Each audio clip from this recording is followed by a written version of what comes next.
That bombshell leak of the Crown Union led to the High Court is ready to overturn Roe versus Wade, the landmark case legalizing abortion. Protesters in Los Angeles briefly got into it with police. Vice President Kamala Harris says women's rights are under attack. She's forming a vigorous Republican.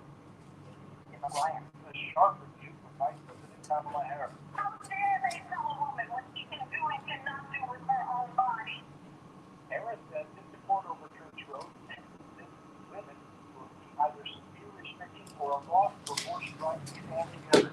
Vice President Carol Tobias claims it could take years to change state abortion laws. 50 states have the ability to make their own laws. 22 states already have so-called trigger laws to ban or severely restrict abortion that would go into effect if national abortion rights were overturned by the court. Former President Trump's chosen candidate, J.D. Vance, won the crowded Republican primary for U.S. Senate in Ohio. Now, this campaign, I really think, was a referendum on what kind of a Republican Party we want and what kind of a country we want. He'll face Democratic Congressman Tim Ryan in the general election.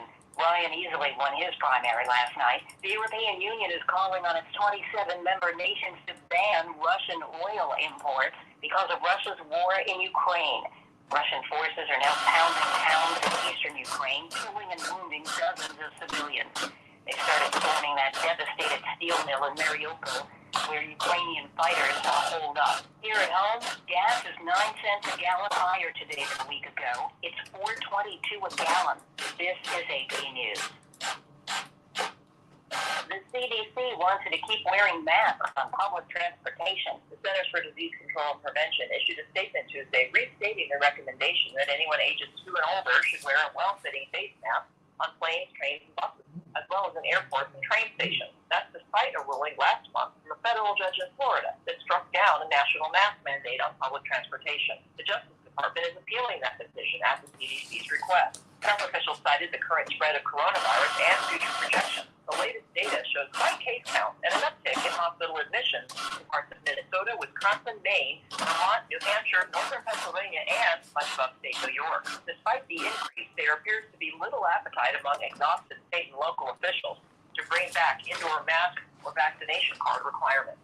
Jennifer King, Washington. Employers posted a record 11.5 million job openings last month. There are now 2 jobs for every unemployed person. I'm Rita Foley, AP News.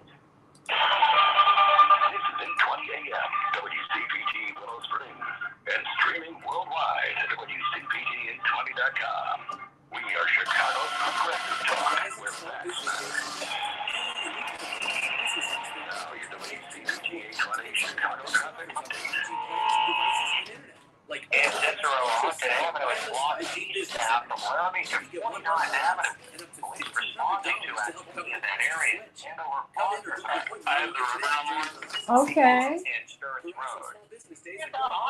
How you doing? Pretty well. The trip time from 390 to downtown Chicago. Downtown is 25. Kennedy still looks good. Primary season is here, and across the country, candidates who have questioned the Okay. are running for offices up and down. 538 and ABC News have been tracking candidates in Congress and state level positions, governor, secretary of state, and attorney general. Here's who supports Trump's big lie in today's letter. They've all either said that Trump's laws or Okay, bring her up. Let me speak with her. legal action to overturn its results. Okay. In Indiana, we've identified Sound is a 4 little hot candidates so here. far who have backed false allegations of election fraud. That includes Representative Jackie Yancey, who Hello? won the election in Indiana's 2nd congressional district, along with Yeah, I Jim can. I Mayer. can't hear her though. These candidates were among a group of Republicans in Congress who voted Okay. to certify some of the results. Hello, of the she. 2020 I can barely hear her because the radio is a little. I mean, the feed is a little loud. Okay. And his platform includes that the election was Okay. stolen from That's ballots much stuffed better. and shuffled. Thank you. In Ohio, Yeah, we've I do. identified Yep, I can. I just want to make sure that I don't have feedback. How you doing? Just running over this. Okay, maybe because I'm hearing myself back. Okay. All right, and you know what? Just send me the text and let me know that Dr. Knighton is up. Okay. Okay. Thank you, honey. Have a great show. Okay. All right. All right, Pastor Vicki, how you doing? I am doing great. Thank you so much. Ah, all right. Hello, everybody. Hey, Andre. Hey, Linda. Hey, Dave. Jan. Daryl. Louis Chewy. Renato, how you doing, sweetie, from down there in Sao Paulo? Got to come back down there and sing. Francis. Dave Dowling. Ooh. Philip. Okay, just let me know when we're coming in.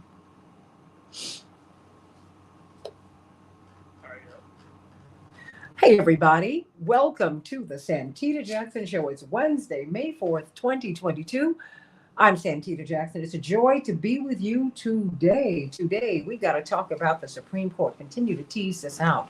You know, this leak was extraordinary. A leak of this sort has never happened in the history of the court. They've had leaks. Even the Roe v. Wade decision was leaked. But what's never been leaked is a draft of a decision. Never, ever, ever, ever, ever. So one has to wonder what is going on. I mean, this has certainly sparked political debate, a lot of political activity, but the business of government is ongoing. We have extraordinary measures that we're taking in Ukraine. We are putting a lot of money over there. Has that stopped? Have things been put on hold so that we can deal with this incendiary issue? I want to know what your thoughts are. What are your thoughts, and where do you think all of this is going to go? How will this bleed into other rights that for which we have fought? How will this impact the LGBTQ plus community and marriage that has just been ratified? Will this impact gay marriage or marriages between gay people, same-sex couples? Will that happen? So, you know, there's a lot to talk about. And where is all of this going? Where is all of this going? We're seeing a lot of rights get repealed. So let's talk about it on the Santita Jackson Show. And what about the masks, everybody? The CDC, wow, they go back and forth on this. And it's really confusing. But I think, you know, even though common sense ain't common, you better exercise it. Protect yourself. The mask is for you to protect yourself and others. But you know, let's take care of each other. We're going to talk with Dr. Shanita Knighton about that, and of course get some good news from Reverend Vicki Johnson. So let's get right to it, everybody. Chicago, it is chilly today here, everybody. Doesn't feel like the spring, but it certainly is that. We'll have a high of 47 degrees, partly cloudy. Minneapolis, St. Paul, now it's more like it up there today, up there at AM 950 radio. 63 degrees, partly cloudy. The Dow closed up 67 points yesterday. The NASDAQ closed up 27 points, and the S&P 500 closed up 20 points. In the NBA playoffs, the Celtics were triumphant over the Bucks. So their series is tied at 1-1. And then the Grizzlies were triumphant over the Warriors, 106-101. Their series is tied. The 76ers will be playing the Heat tonight. The NHL playoffs. Don't forget about them, everybody. That's right. The Avalanche 7-2 over the Predators, and the Flames shut out the Stars. 1-0. We had some elections last night. Our girl Nina Turner, boy oh boy, she was not triumphant in that race. 33% she got. The incumbent got almost 67% of the vote. It is very, very difficult to win against an incumbent. I'm hoping that what she will do the next time is register voters and just bring them to the polls. Certainly, that's what Reverend did. You can't pick on the votes, pick from the votes you're already there. You have got to bring your own people to the polls. But guess what?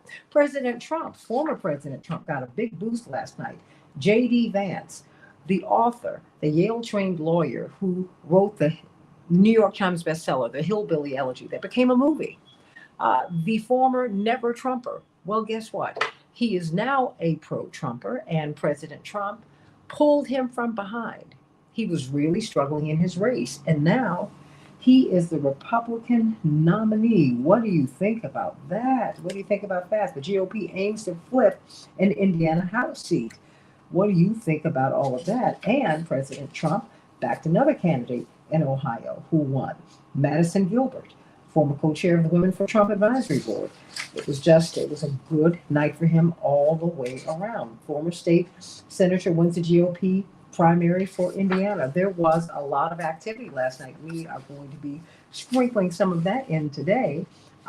because we need to talk about all of those things. But wow, oh, what an extraordinary night it was. The European Union today announced a new round of sanctions against Moscow over its war in Ukraine, including a proposal to ban Russian oil, not Russian gas, but Russian oil, from which the Russian economy derives a good deal of its money. However, switching from a reliance on Russian oil will be challenging for the European Union. Ursula von der Leyen, the president of the European Commission, said, "Let's be clear, it will not be easy, but we simply will have to work on it. We will make sure that we phase out Russian oil in an orderly fashion." It'll be interesting to see how they will be able to do that. Of course, demonstrations took place all over the country yesterday after news broke that the Supreme Court may strike down Roe v. Wade according to this draft that was leaked in an extraordinary way. This has never happened before in the history of the court. In the history of the court, since it has been in existence more than 230 years, a draft of an opinion has never been leaked. The opinion, even Roe v. Wade, was leaked, but a draft, never, never. So everybody, we're going to talk about Roe v. Wade today, and I want to hear your thoughts. I'm coming to you from WCPT 820, the nation's largest progressive talk radio station, WCPT 820 and AM 950 radio, the voice of progressive Minnesota. Call me at 773-763-9278, 773-763-9278, or go to my Facebook page, the Santita Jackson and Friends page, Santita Jackson and Friends, and my YouTube channel, the Santita Jackson Show. And everybody who's watching today, please like and share the show, okay? Like and share the show. Andre and Linda, just share it. If you just share it with one person. Dave Dowling, Jan, Daryl, Louis Chewy, Renato down there in Sao Paulo, Brazil, one of my favorite places on earth. Francis, Dave Dowling, Philip Sharp, hey Francis and Philip and Dave, everybody, Samantha, please share the show. And Spencer, Hilda, sending you much love. You're from Brazil too, my sisters and brothers down there. Yeah, I love it. Jewel, Linear Bob, Barbara Bacon out there in Oak Park. Everybody, please share the show. Theta, sending you much love. Love you, girl. Dave, Mark from DC, Mark Hay. That's right. He and sweet Lorraine. Everybody, like and share the show. Like and share the show right now. So we've got some good news. I always like to start the show with a word that can lift you. I am well aware that people who listen to the show come to us from a whole lot of different places. Some of you have faith commitments. Others of you do not. Some are people of faith. Some are agnostic. Some are atheists. I am fine with it all. I do want you to walk away from the show today or begin the show with a word that will lift you, and help you get on your way in a good way. So we've got Reverend Vicki Johnson sending you so much love today, this extraordinary pastor. Of course, they are virtual and they are in person. They've gone from a half hour of power to a full hour of power at the St. Thomas Lutheran Church here in Chicago at 80th and Jeffrey. Pastor Vicki Johnson, what is the good news? Well, good morning, Santita, and good morning to all of your morning stars and friends. There is good news. Do you ever find it hard to make decisions? It might be simple things like which flavor of ice cream, black walnut or butter pecan. Put it in a cone or a cup. 1 scoop or 2 scoops. Eat it now or save it for later. Students had to make some tough decisions this spring about which school they will attend, Ivy League or HBCU, in-state, out-of-state, junior college to save money, or 4-year institution, or like junior on Blackish, whether to take a gap year or keep going. Every day our lives, we are faced with making decisions. Things as simple as what to wear or as complex as career changes. Here are some tips to guide your decision making. First of all, don't let stress get the better of you. Mm. Also, give yourself some time. Don't rush into your decisions. Weigh the pros and the cons. Think about your goals and your values as you make decisions. Consider all of the possibilities and the options. Talk it out. You just don't know what it does to make a difference when you actually talk it out. And not always with someone else, but talk it out with yourself. And last but not least, write your thoughts down.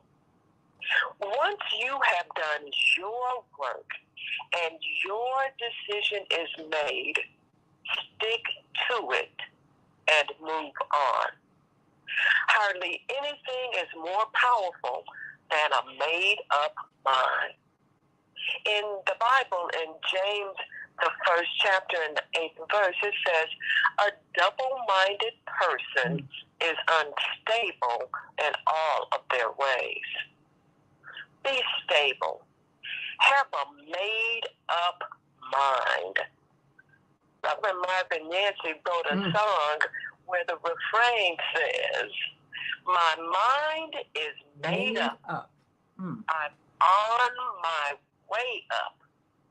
I'm going to hold my head up and moving on with the Lord. Do the work to make decisions that are going to work for you. Have a made-up mind and then move on.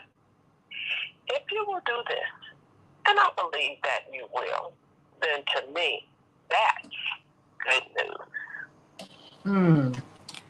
Amen, amen, amen. Why did you have to bring up Marvin Yancey? You're going to make me cry. Everyone, you got to remember Marvin Yancey was the husband of Natalie Cole, who, along with my uncle, wrote her iconic soul hits. This will be inseparable, sophisticated lady, my uncle Chuck Jackson. Yeah. The first time that Aretha Franklin lost the Grammy for R&B was to Natalie Cole. They created the category for her, actually. But what was even more stunning was my father tried to convince her to take their songs. The songs, they wrote them for her. They wrote them for Aretha Franklin, but she didn't want them. Oh. So, you can't make this. You remember that, Vicki, very well.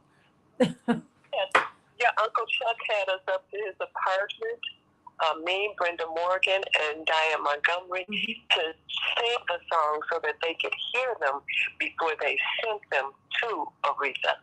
And we were so shocked when she didn't want them, but Natalie made them hits.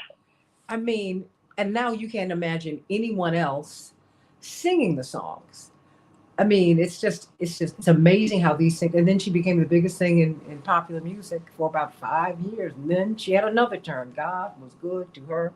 But, she kept on plugging away. God bless you, Natalie Cole and Marvin Yancey, who made his transition very early. He came over to Push the weekend before he died.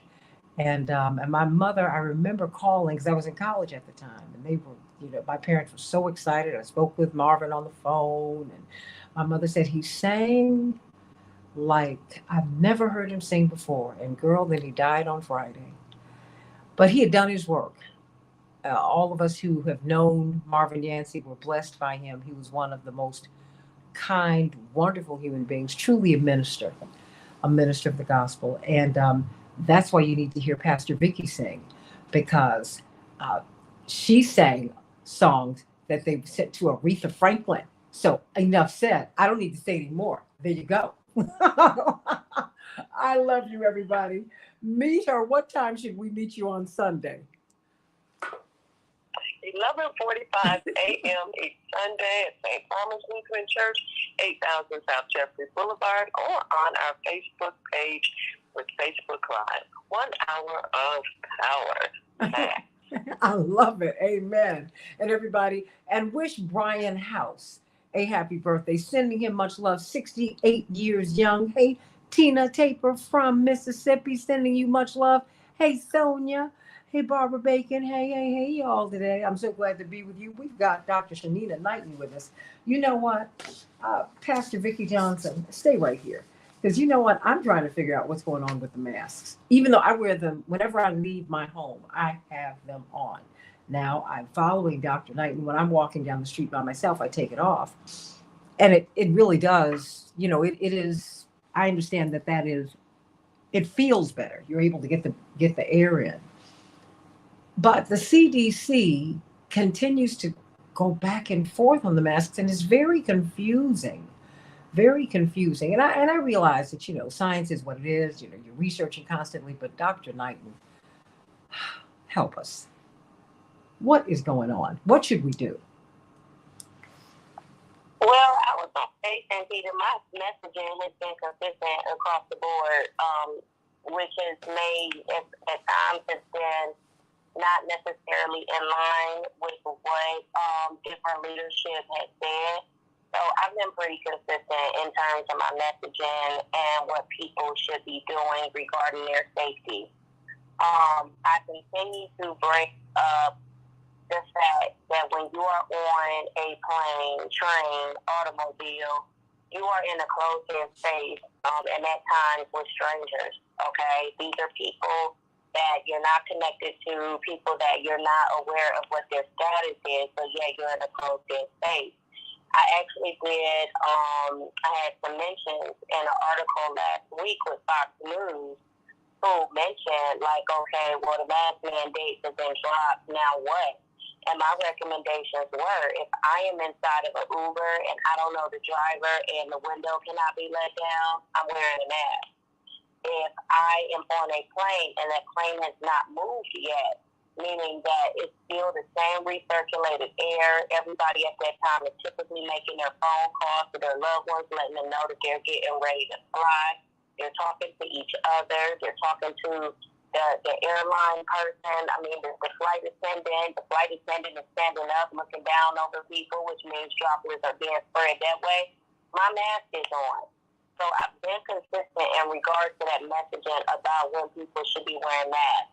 I'm even aggravated how I mentioned when I get on elevators and there's dialogue in the elevator. Why are we talking in the elevator? Whatever is important for that 2 minute, ain't even 2 minutes, probably 30, 40-second ride. It's why can't it wait until we are not in this closed-in space with strangers? But apparently there are still some people that have not quite gathered that concept yet. So, to me, what the CDC is saying right now is honestly what should have been considered to be a standard to begin with. Just as we mentioned, if COVID is going to be with us some time now, it does not necessarily mean that people will not be getting severely sick from it.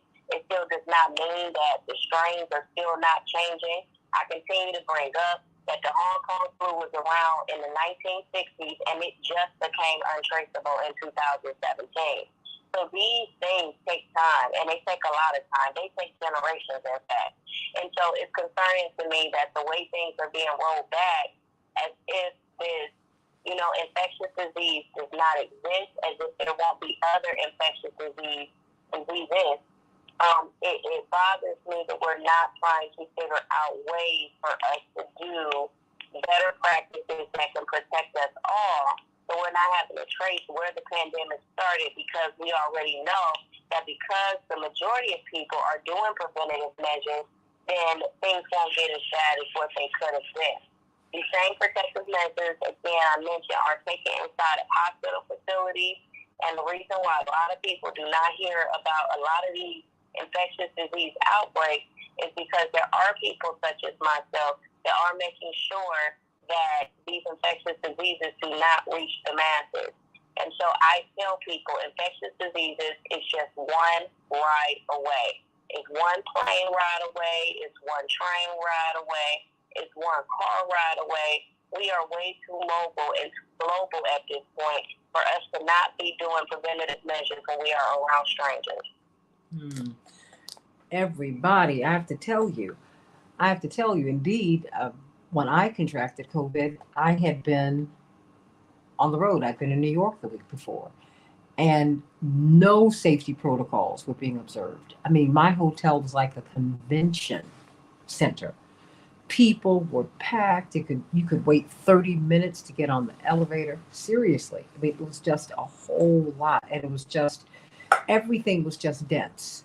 It's as if, meaning, what could I do? Just sit in my room? No, I couldn't. I had to go out. I had to go to work. I had to do any number of things. And there you have it. So when we keep hearing, I mean, it seems that there is still a debate about masks. When do you, because you have been consistent, so I'd like for you to tell us in the next minute and a half, when do you wear a mask? When do you recommend that you wear a mask, and when do you recommend that you take it off? Well, for one, wearing a mask, I had mentioned that you should be wearing it when you're around strangers in closed-in spaces. That is the most important time to think about wearing a card. The reason that is essential is because if you're in a closed-in space, such as the elevator, being in transportation, being in a room that has no circulation, the droplets can stay in the air, suspended in the air for up to 3 hours. COVID can live on the skin for up to 9 hours. Studies have shown this. So if we know that this is the case, then you would want to make sure that you are practicing preventative measures. A mask then means, by you having it on your face, that if those droplets are suspended in the air or they do land on your skin, that they are not landing near your mouth and your nose. So I get it. There is the possibility of the eyes, but the beauty of the eyes is you at least have eyelids that open and close, that we continue to blink, that are sometimes going to protect those droplets from potentially going in. So that is why people will say, well, why is it that we don't protect our eyes? There is at least somewhat of a protective measure that's there. Many people don't do this, and Santita, this is a similar topic, but it's not quite the same.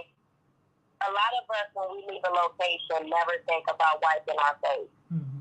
Meaning, like, after I leave a workout, if I leave, like, a place where it seems like it's really dusty or you can just feel the moisture in the air, a lot of our skin breakouts is because we have the dirt that's in the environment on our skin.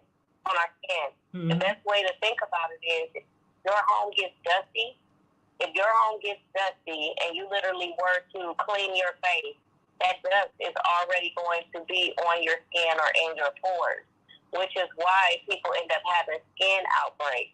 So I'm saying that to say the same thing with masks. Masks are protecting some of those potential contaminants that will be in the environment from getting your skin, especially if you are in a concentrated area with other people. Everybody, please, let us make some common sense and protect ourselves. Let us protect ourselves. Indeed, when you go to Pastor Vicki's church, you got to wear a mask. That's right. And they're worshiping in person in the safest way possible. Make sure you do that. Let's talk about Roe v. Wade, everybody. Roe, amen, amen, amen. Roe v. Wade, hope that they get a chance to hear you say maybe this will be, or whatever Uncle Chuck had to say. And Marvin, I know it was a humdinger. 3 of the singing sisters I know, they had them in there. They were like, oh no, I bet you Aretha will want to sing this, because everyone knows she was very competitive. And if she heard you sing, I know she was like, oh, I can do that. Love it. Roe v. Wade, everybody. Might the overturning of Roe v. Wade upend the midterms? What was behind the leak? More of the Santita Jackson Show in just a few minutes. Call us at 773-763-9278. Back in a minute.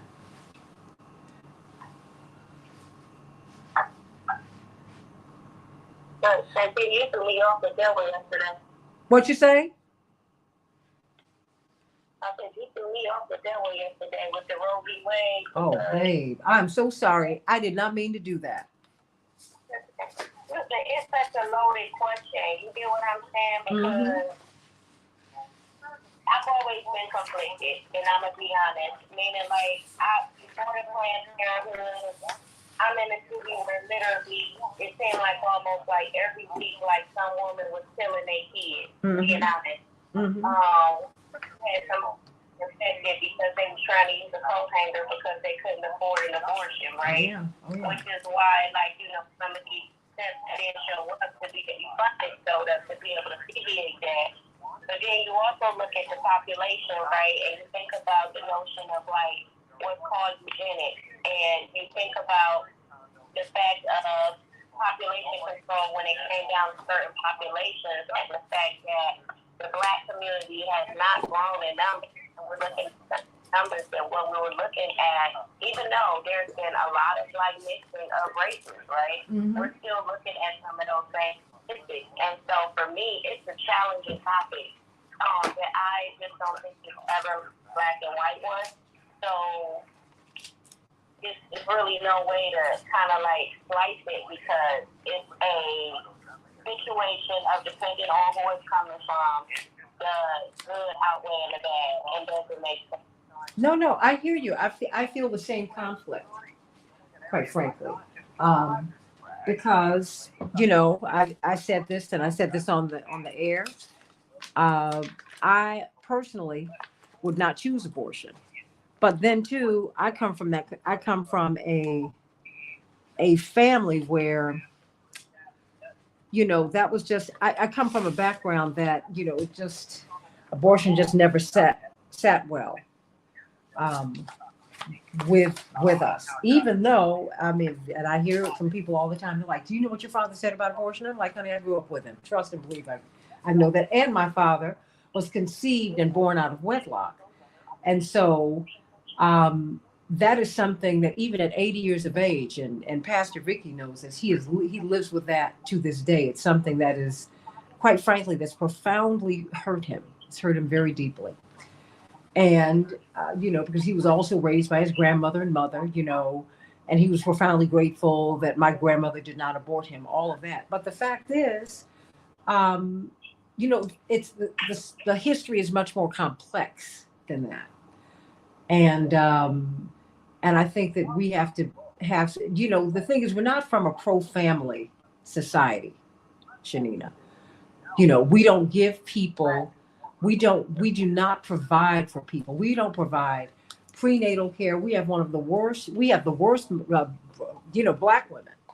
And, you know, we have one of the worst maternal mortality death rates in the developed world, period. I mean, that's so, you know, it's like you don't take care of mothers when they're pregnant. I mean, what are you all talking about? You don't do postnatal care. We don't have daycare unless people are paying with their firstborn child, second or third born child. I mean, it's just, this is, okay, I'm sorry. Who do we have on? All the attorneys are on. So okay, Attorney fantastic. Hoffler, Attorney Jones, and Attorney Connolly. Okay, bring them up so that I can hear them, okay? They're already up. Okay. Hey, Attorney Jones? Attorney, okay, fantastic. Okay, and Attorney Connolly? Good morning. Okay, I just want to make sure. Are you on an is anyone on earbuds or anything like that? No, I'm not. I might have 10 seconds. Okay, if you can get off the headset, because that's not real clear. Okay, and make sure we keep everything down in the background. So just bring up the music.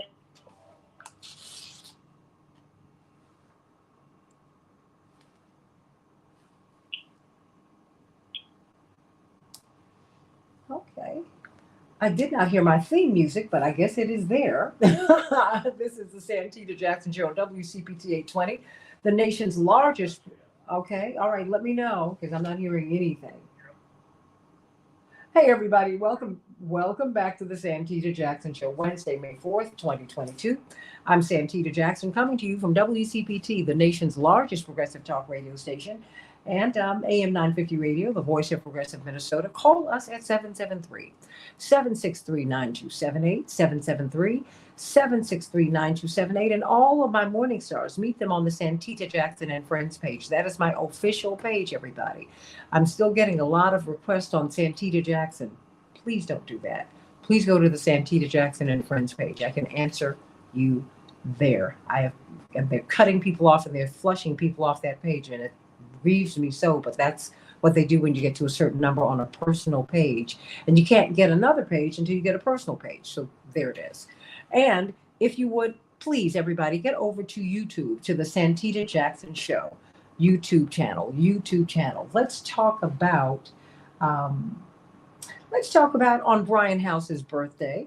Let's talk about this extraordinary decision, should it come. It appears to be imminent. This is a document that was leaked that says that Roe v. Wade will be overturned by the supermajority of the court. And so I want to know what you think. It's conservative, and indeed, we now have Senator Susan Collins saying, "Oh my goodness, I cannot believe that Justice Gorsuch and Kavanaugh and Coney Barrett, that they did not tell me the truth." She's being disingenuous. I mean, the fact is they are vetted by the Federalist Society, and their views on Roe v. Wade were well known. And the understanding, the tacit understanding, is that you were going to put these conservatives on the court so that they could eventually roll back Roe v. Wade, even if it took 50 years, which is just about what it's taken. And that's okay. They play the long game, everybody, and we have to do that too. So I want to know what all of this will mean. How will this impact Senators Murkowski and Collins? Will people call them out on what they say they did not know? What about that? What about this leaked draft opinion?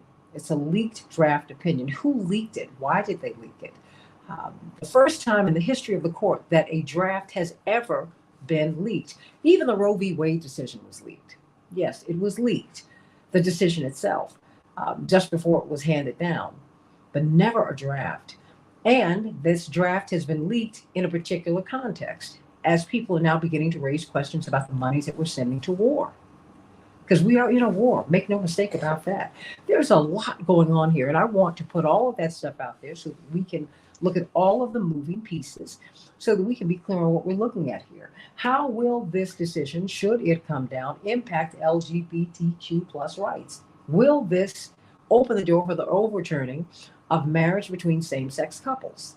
So let's break it all down. It's legal Q&A with CK. A little early today, but we need to do this, and all of this is predicated on privacy, whatever that means. There is a lot that we need to unpack here. Attorney CK Hoffler, later on in the show, we're going to have attorney Terry O'Neill, someone who has been a staunch advocate of women's reproductive rights when she was the president of the National Organization of Women. She was their national president for a couple of terms.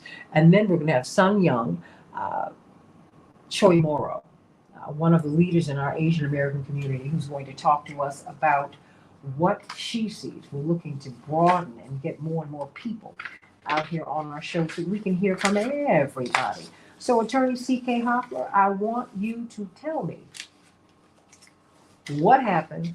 What are we looking at? What are we looking at? I mean, because this leak is extraordinary. Now everybody know how, the Washington game, who was the leaker? See, I want to know, why did they leak it? And, the business of government is ongoing. What else is happening now while we're having this debate, which we should be having? Please take it away, CK. Good morning, Santita, and to our panel, to our guests.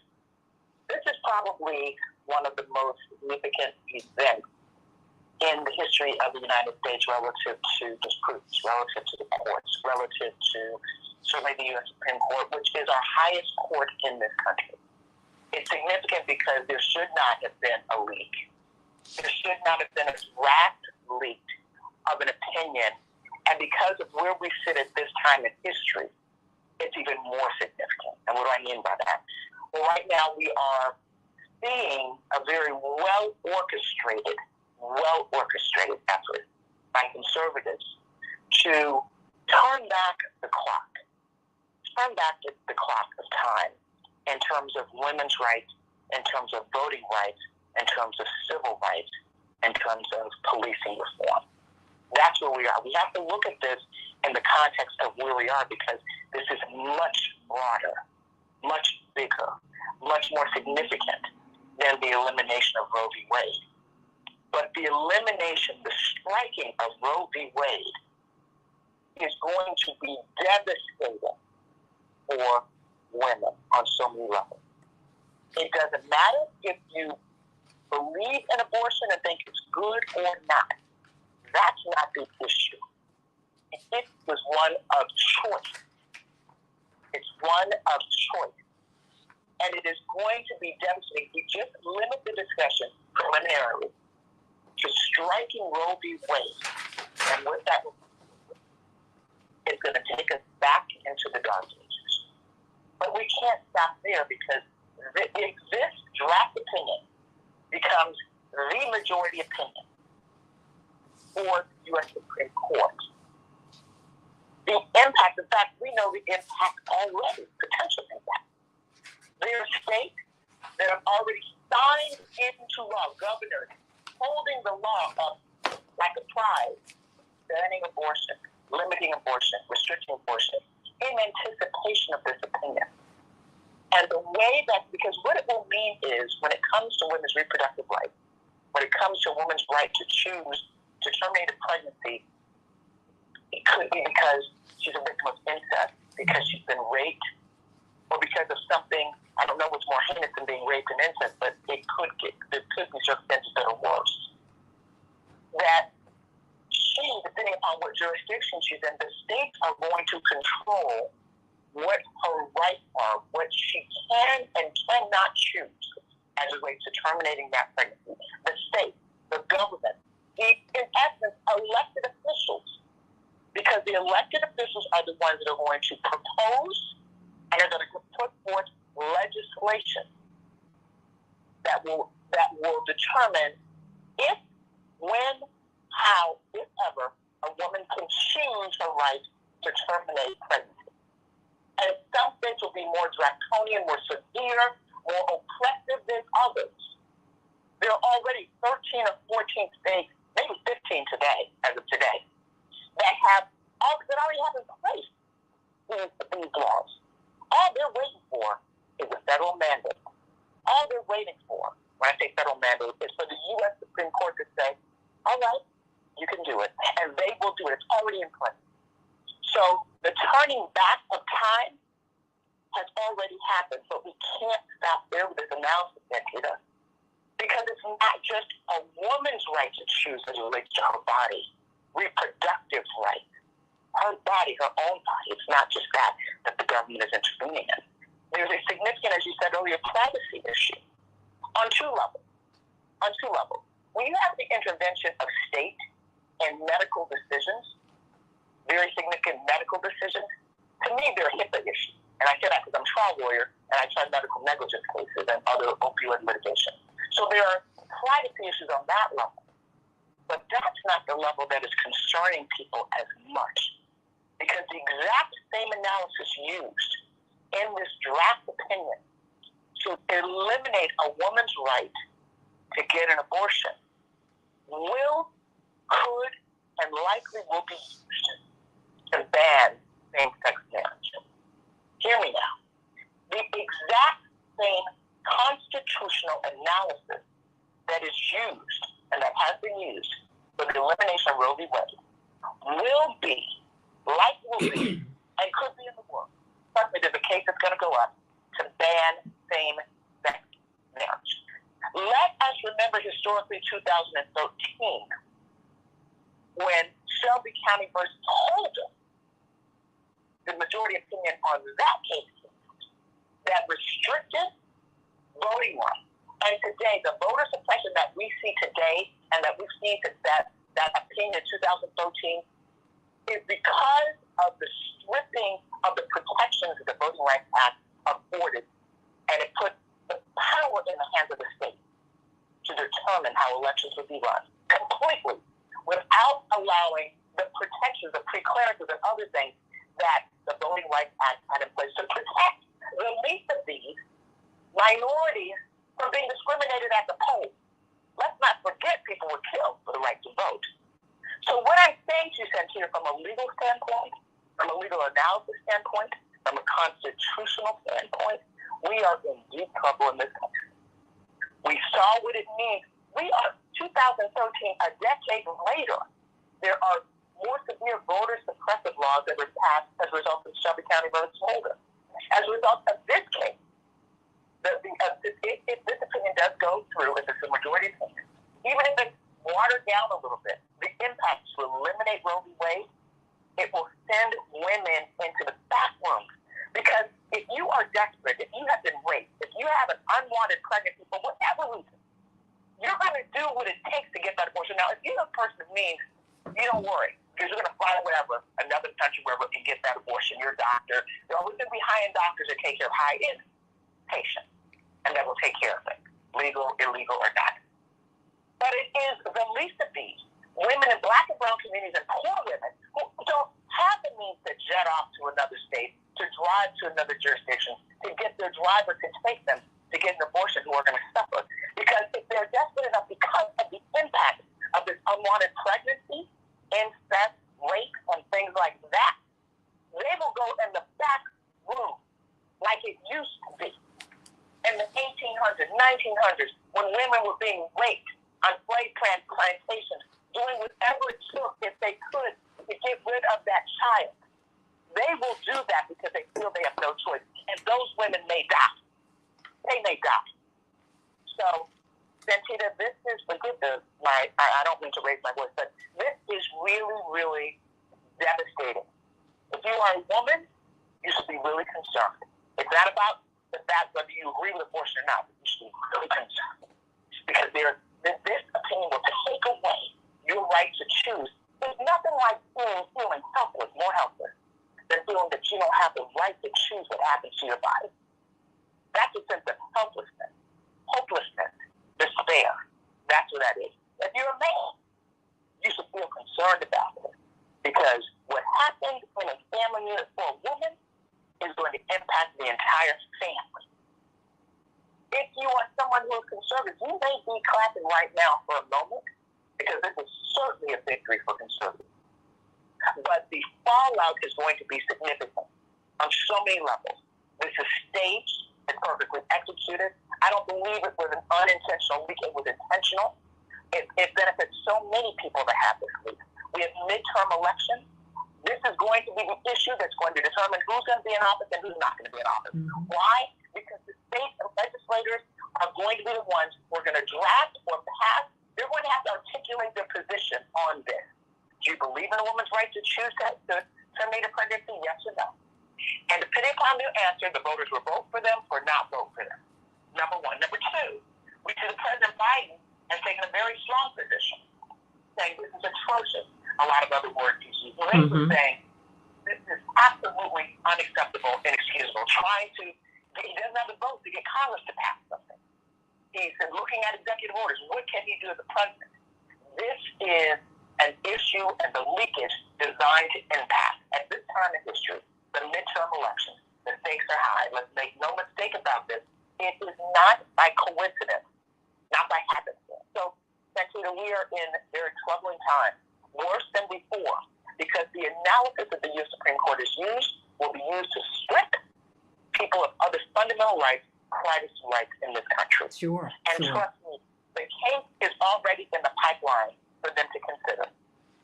Well, Aaron, let's hear from you. What do you think? And I want you all to continue to call me. Mark from D.C., call us back at 773-763-9278. Pam, we're going to get to you.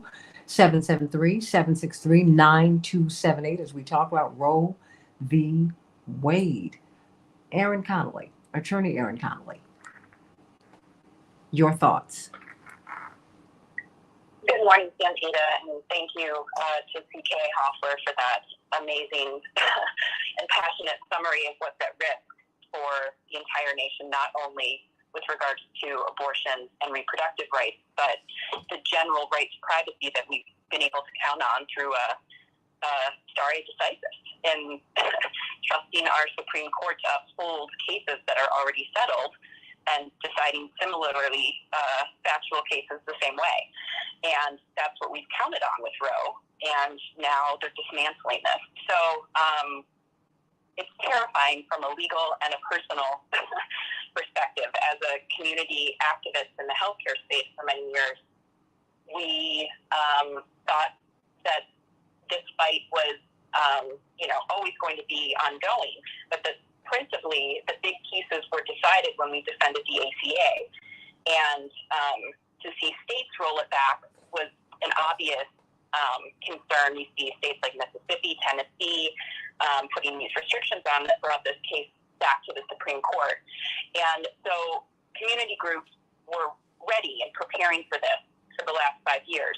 But to have this opinion leak and read the details of it just confirms the worst fears. And I think a lot of women this week, especially, and allies who have been in this fight for reproductive rights and women's health care and equity, as you mentioned, Santita and CK, minority women are disproportionately impacted by this. And their health is at risk. Their lives are at risk. We already see the mortality rate for women of color in this country under good circumstances where this is a legal procedure, right? We put this in the back rooms in states where women with high-risk pregnancies are required to travel sometimes hundreds of miles. That's going to take an organizing network like we've never seen in this country to make sure that they're safe and protected on the journey and that they're respected and protected when they get to states like Illinois, that even last year saw 10,000 out-of-state abortions coming into the state. That's going to increase exponentially. So we're going to have to prepare networks in those states to handle this type of medical tourism, if you will. And the impact it will have on women who are sometimes, as you mentioned, already traumatized is cruel and unusual and should not be allowed in this country. I think it's going to impact women with disabilities disproportionately, and the complex medical decisions that are between a patient and their doctor related to those complex medical issues with disabilities should be nowhere in our government, right? They're so nuanced and so personal and so emotional for a family many times that to put that in the hands of, and many times, people who don't even have a uterus, it's insulting to women. And so there's a lot of big feelings on many levels happening this week, and I'm sure many of your callers are feeling them as well, Santita. Attorney Darrell Jones, your thoughts about this? Indeed, Matt Soul from AM 950 Radio up in Minneapolis says, that this is impacting more than Roe. More than Roe is going to fall here. What are your thoughts? Thank you, Santita. I think that they're absolutely correct. You can't even call Roe the first step of the assault by the Supreme Court, because you'd have to go back to the Voting Rights Act and much of what the CK laid out. So certainly, this is just a line of assaults that are occurring on things that we have taken to be, believed to be would be in place for years to come. I think, however, Santita, one of the questions that you initially asked was with regards to who leaked this information. And, I think that what we see right now is such a strong politicization of the Supreme Court, that it's the politics of the Supreme Court that they want to be certain is coming out. In essence, what I am suggesting is that it probably was one of the justices or their clerks that's in the majority in this opinion that's getting it out. Why would that benefit them?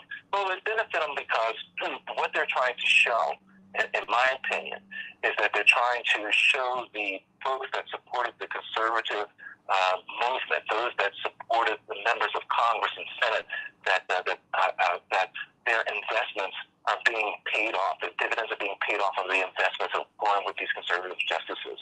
What they're trying to do now in having this leak is definitely to influence the conversation right now of the elections that are currently going on. And if they can shift the political conversation to the issues that they want, and this being one of them, it raises their stock. It calls their supporters to come out and say, yes, this is the reason that you should come out and vote. We're winning this war. Our issues, our platform is taking the day. We're taking over.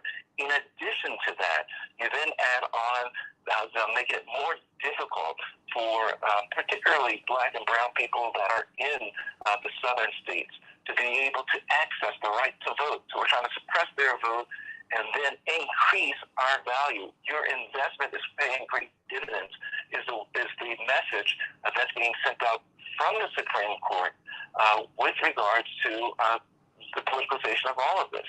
Now, let me tell you, I think that CK is 100% on point, as well as Connell is 100% on point when they say, we've got to remember that, the people that are being impacted by this decision are not just women.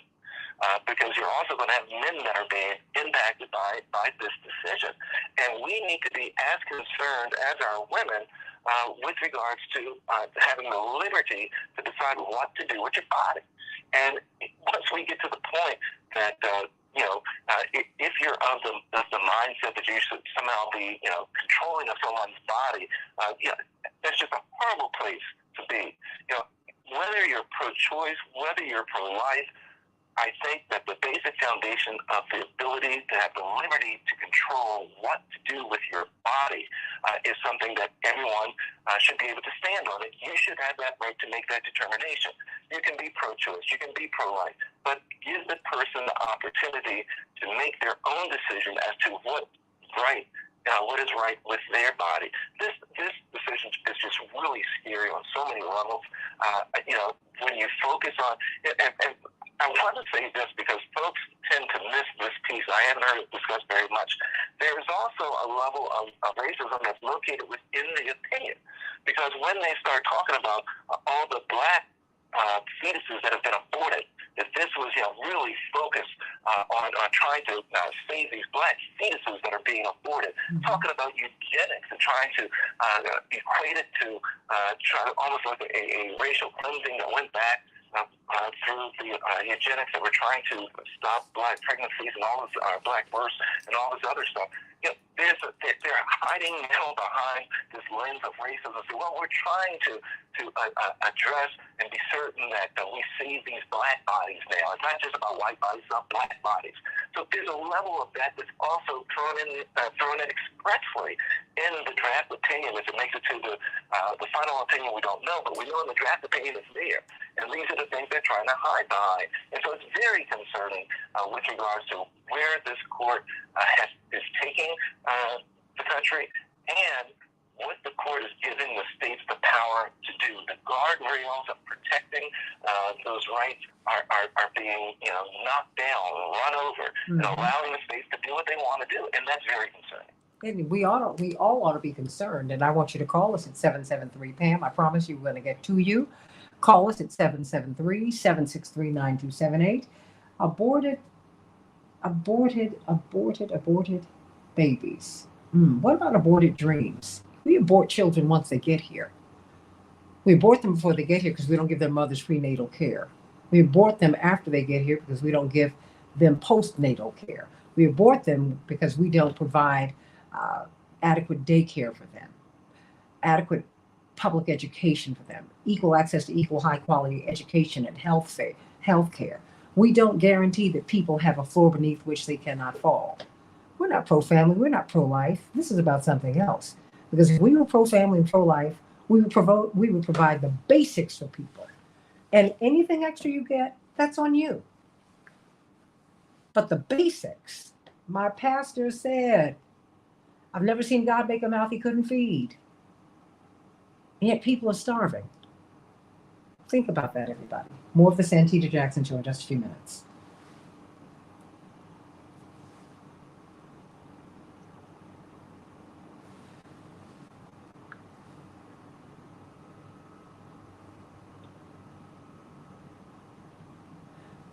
Postmate, I'm not hearing the music at all. The theme music. Okay? Not at all. That's why I'm having a hard time getting in today. Okay, let me see what I can do. Okay, thank you so much. All right, you guys, I'm going to bring up, he's going to bring up Oh boy. It's going to bring up Attorney Terry O'Neill shortly.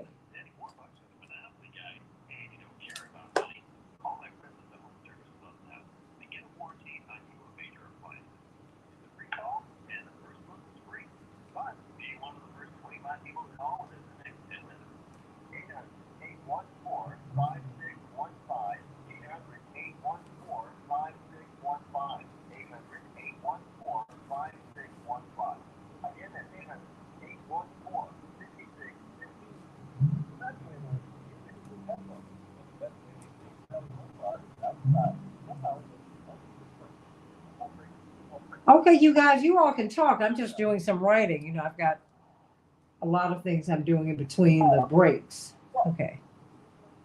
Well, you raised the great point. It wasn't lost on me that I thought, first of all, if we talk about the subtle racial animus in the opinion, let's talk about how there's an attempt to equate the overriding the law of the land, especially versus Ferguson and Brown versus Board of Education, equating what is happening here to that in an effort to try to galvanize some support. I don't know who they're trying to support from, because there's not any civil rights, human rights, women's reproductive rights group that would buy into that.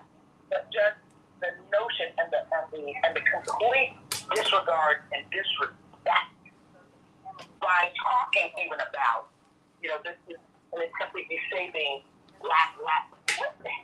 I was so offended by that.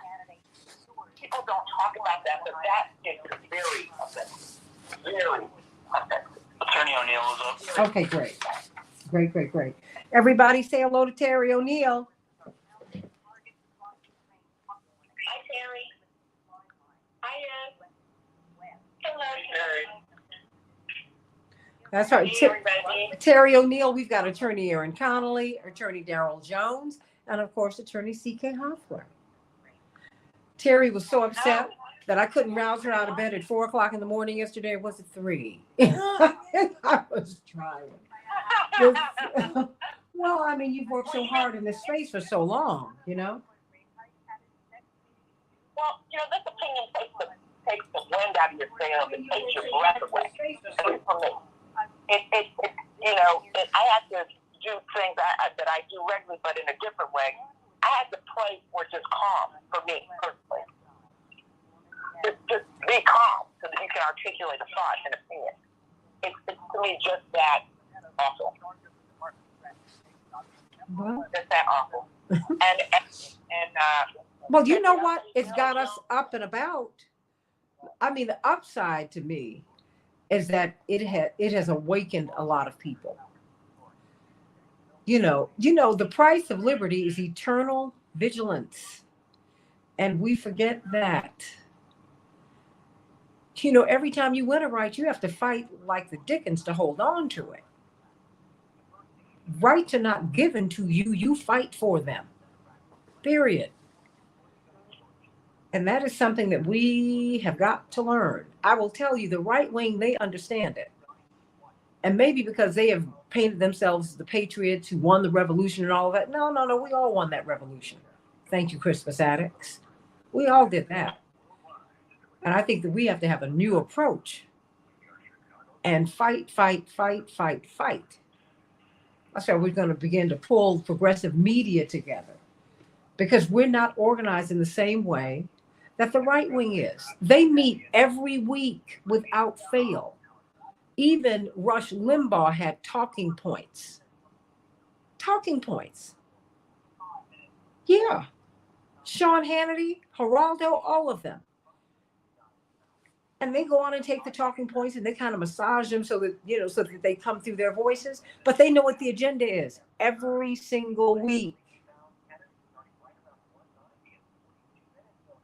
The gentleman who started Media Matters started off on the right, fighting Clinton.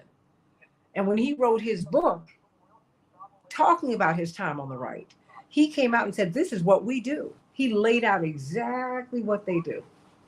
And came on the Reverend show to apologize to him. He said, because I came after you when I was on the right, and I am sorry about it. Reverend was like, honey, it's okay, because I survived it and we kept on going. That's that. Anthony Muhammad, I'd like for you to call in. Because you have, a lot of people have a lot of different views. Thank you so much about this. He says he's not sure he understands the correlation between Black women being raped during slavery and Roe v. Wade. And then a lot of people feel that abortion is Black genocide. So I'd like to speak to that too. All of that, all of these issues, we need to have a nuanced discussion. Of course, I'm going to go into our my live read post-May, but right after the headlines. We need to have a nuanced discussion about this because there's a lot going on here, a lot. So here we go. Okay, I can hear the radio. I just can't hear. I didn't hear the music. So here we go.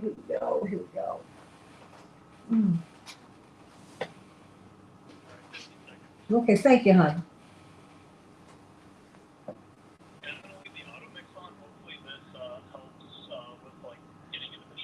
Okay, no worries. Just count me in 5, 4, 3, 2, 1, and then I'll cut. Okay, great. But it's a great show.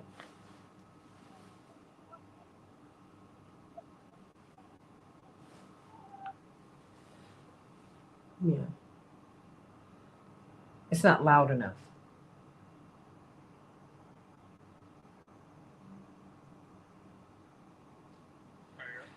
Hey, everybody. Welcome to the Santita Jackson Show. I'm getting feedback now, but we're going to work this out.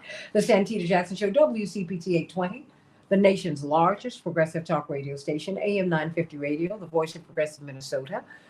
Please meet my morning stars on the Santita Jackson and Friends page. That is my official Facebook page, and I want to meet you there. That's where I can receive friends. I can't receive them on the Santita Jackson landing page. So please, everybody, go to Santita Jackson and Friends. And I want to be your friend because you certainly have been mine. And of course, the Santita Jackson Show YouTube channel. Everybody, please go over there because that is really where we need to be populating, okay?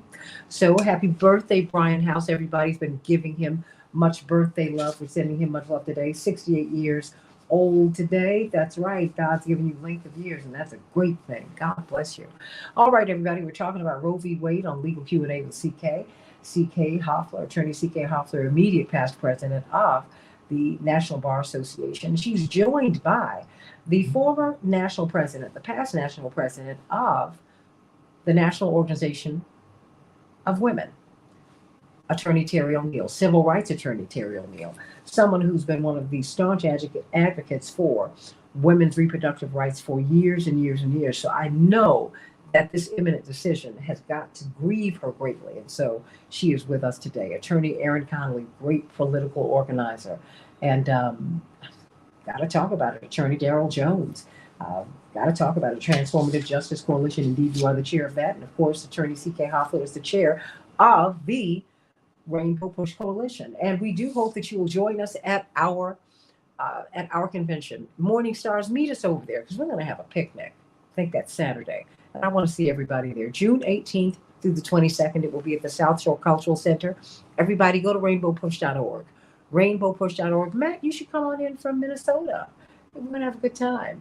It's going to be a great convention. Please, please come to the convention June 18th through the 22nd. Go to rainbowpush.org and go on and get registered today. We're going to be joined at the bottom of the hour by Sun Young Choi Morrow. Who is she? She is the executive director of the National Asian Pacific Women's Forum. It's the only multi-issue progressive community organizing and policy advocacy organization for Asian American and Pacific Islander women and girls in America today. So we are pulling our coalition together here. Let's get to some of these headlines, everybody.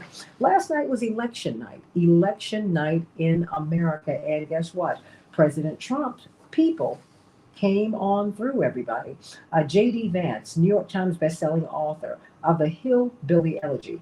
He was the winner last night in Ohio. He is the Republican nominee. Went from being a never Trumper to Trump is my guy. Our girl Nina Turner did not win last night. Well, certainly she didn't win the race, but it's very hard to beat an incumbent.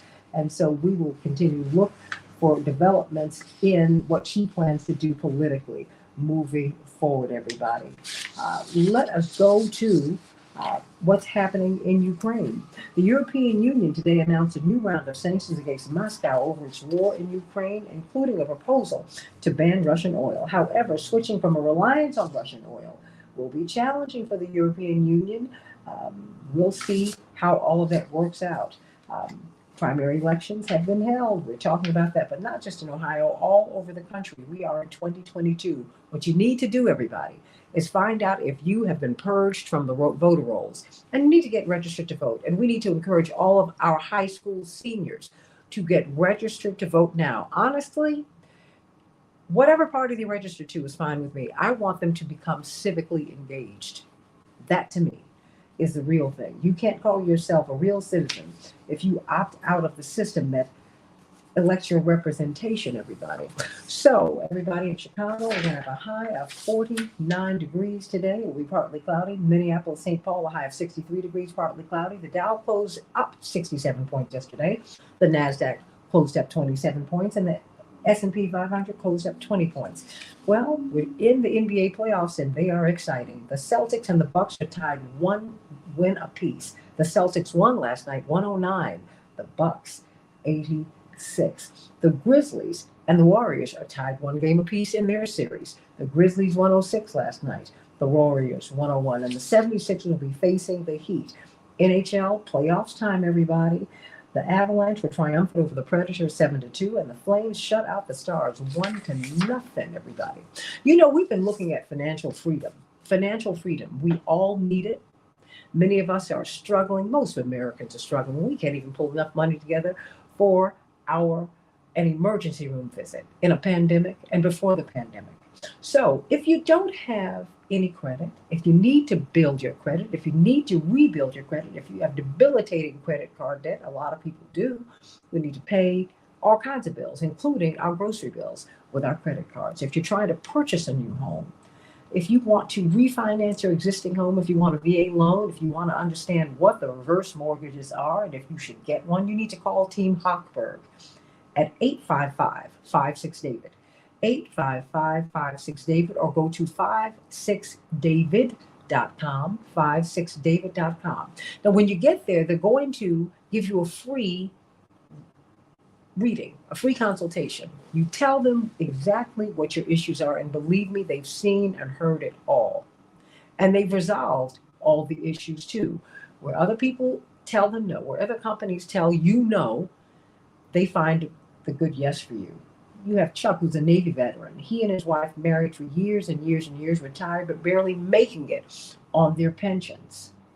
Well, guess what? His wife said, we can consolidate our debt. That's what this online credit company told me. I've got $30,000 of debilitating credit card debt. We've got to do something. Well, of course, they were turned down. But, I told you, Team Hochberg said, no, we'll work it out. And guess what? They were able to cash out a VA loan. They reduced their monthly payments over $500 a month, saving them more than $6,000 a year. There is no problem that is too hard. If you're trying to buy a home, they can help you to do that. They can help you to do it all. And I want you to call them at 855-56-DAVID, 855-56-DAVID, or 56david.com, so that you can see exactly what it is that they do. All right, everybody, let's talk about Roe v. Wade. What is going on? We have got, of course, legal Q&A with CK, and CK has given us not only an impassioned overview of this imminent decision, this leaked draft of this decision, which John Roberts, the Chief Justice, CK, he said, oh no, this is true. This is where this is going. Wow. You got Senators Murkowski and Collins, who said, oh, Pshaw, I can't believe these people lied to me. Gorsuch and Kavanaugh and Coney Barrett, they didn't tell me the truth. She's being disingenuous. The fact is they are Federalist Society approved and vetted judges. They need to stop it, CK. I'm sorry, French. No. I mean, I'm just trying to lay it out because I'm gonna kick it to you because I just think that what they're saying is just, it is so disingenuous. And I'd also like to know, CK, why this was leaked at this time. This is months away from being handed to us because people have been upset about $33 billion going to Ukraine as people are struggling in the United States. I mean, so there are a lot of politics. And guess what? You know what's still going on? The business of government. And I don't want people to forget that. In the meantime, LGBTQ rights are at stake. But before we get to Terry O'Neill, your thoughts, CK? I mean, do you think that Lisa Murkowski and do you think that they knew that they were being, that these conservative justices were not being honest with them? Well, thank you. It's preposterous for any senator who was at the confirmation hearing to say that they were not being honest. They were honest on this. We are conservatives. We're pushing for the conservative agenda. And they punted on questions when we knew what the answer was going to be. So I think that is ludicrous. I think it's preposterous, and they need to move on from that. They were not deceived in any way because we understood clearly what their agenda was. So for that one, I say let's just move on because that is being disingenuous and it's preposterous. As it relates to the privacy rights of the LGBTQ community, absolutely that's at stake, as well as all other rights that many of these cases have guaranteed to U.S. citizens. We must be careful and look at the analysis, the constitutional analysis surrounding the elimination of Roe v. Wade. What else can be eliminated? Well, we know privacy rights. I don't care what Justice Alito says. He's just saying that just to appease himself. That is that. Now, that is being disingenuous in his opinion. But every other right, we think we have problems now with voting rights. The Voting Rights Act could be further eroded using this exact analysis. They've got the votes on the U.S. Supreme Court right now to do it.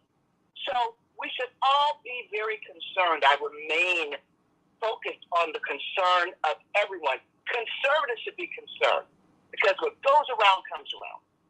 So this is a very, very dark time right now in U.S. history. And also, this is perfectly executed in terms of timing to impact the midterm elections. Let's make no mistake about that. There was no accidental leaking. This was an intentional leaking designed to impact the political process, and that it is doing. Absolutely. Well, we've got Attorney Darrell Jones, we've got Attorney Aaron Connolly, but we have the past national president of the National Organization of Women. Indeed, probably the preeminent organization that has advocated for women's reproductive rights. Certainly, this is something that has been at the heart, and also intersectionality and diversity of leadership and participation. That has been at the heart of your work for decades, Attorney Terry O'Neill. What do you make of this imminent decision? Do you think that, number one, Justice John Roberts said, no, this is a reflection of where they are. Wow. What do you make of all of this? Yeah, it absolutely, I think, is a reflection of where this Supreme Court is. Remember that two of the seats on the Supreme Court currently were stolen by the Republicans. Mitch McConnell blocked Merrick Garland, President Obama's nominee, from being even considered by the Senate, and then rushed through, and Neil Gorsuch came in because President Obama's nomination had been blocked, and then literally on the eve of the 2020 election, Mitch McConnell rushed through Amy Coney Barrett's nomination to the Supreme Court. She was nominated in September of 2020 and confirmed in October, as people were already going to the polls voting Donald Trump out of office. So this Supreme Court's legitimacy was already very much on tenuous grounds. It's one of the reasons we need to expand the court to make up for the theft of those two seats. We need 4 new seats to come in. So that's one piece. In terms of overturning Roe versus Wade, well, the women's movement we've been warning about this for many, many years, and now it has exactly come to fruition.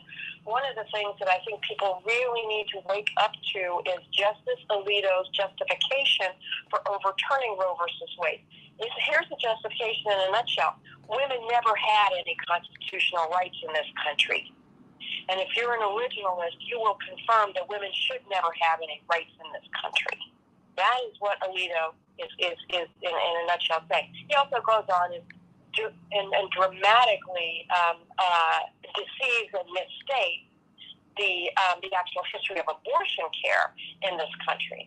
But his central focus is that under the Constitution, women are not regarded as first-class citizens, and that's just the way it is. So yeah, so it's deeply. I mean, I couldn't read the entire draft opinion at one sitting. I've only speed read it because it the top of my head starts to blow off as I'm reading his words.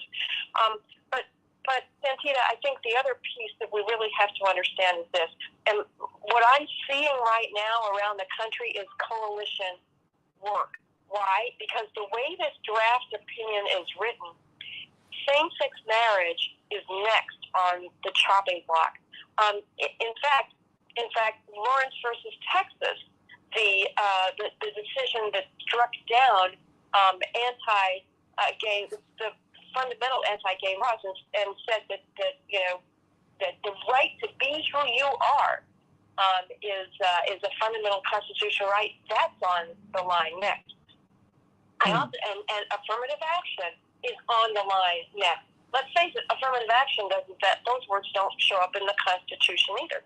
So this opinion is a broadside against recognizing the fully realized humanity of people other than cisgender heterosexual white men. And so what I'm seeing around the country is immediate mobilization of a coalition of people, to reject the Supreme Court's, 17th century view of the world and demand a 21st century multicultural, multiracial democracy that can bring us forward. That's what I'm seeing right now. You know what? I've got Attorney Jones and Attorney Connolly, but if you don't mind, I want to get on some of these calls because they have been holding for an incredibly long time. And people really do want to weigh in, and we want you to weigh in. Call us at 773-763-9278. Pam, what's on your mind today? Good morning, Santita. Welcome back. Thank you. I'm glad you're healthy, and we need your voice. Thank so I am glad Thank you, Pam. to hear you. And to your panel, you're more than welcome, Santita. I mean it. I am just livid. And I want to make sure that at the end of the conversation, we know how to mobilize it to what to do. So I'm going to be clear. And this may not be real mature of me, but I'm going to say this is, they use the Constitution to couch the racism. This is all about the preservation of white babies because white men want white women to stop having abortions. And I know I may be simplifying it, but these are my thoughts. And they want white tax dollars to stop paying for abortions for poor women, no matter what color, what ethnicity. That's the issue. I'm glad it was leaked because now it's already in writing what we knew. Santita, if men could get pregnant, abortions would be available. And I've said this before, in gas stations, in auto clubs, in gyms, in barbershops. Wherever men congregated, abortions in strip clubs, abortions would be available. As I understand it, abortion is a medical procedure. I'm not a doctor. However, to control your own reproductive rights to health, that is at the core of this. And also, I see this as a victory for the rapists and the perpetrators of incest. Santita, just a quick story. I saw a girl I grew up with. We were talking about, what we did, went to college, and she said, I had a son. So that's a blessing to me, Santita. I don't have children, so I always say, well, that's wonderful. How was your son? Blah, blah. The first thing she said to me, Santita, girl, he was a result of date rape. Ooh. Oh, she boy. was off in college in Atlanta. She dropped that on me. And she said, and I couldn't do, just out of the blue, Santita. This is the person I hadn't seen for over 20 years. Mm-hmm. And so when she said that, then she came back to where I went to therapy, and I married and found a man who loved us both. But she shared that with me out of the blue. I know another young lady. These are professional women. 15, dating her boyfriend. He raped her in the basement. She had a child.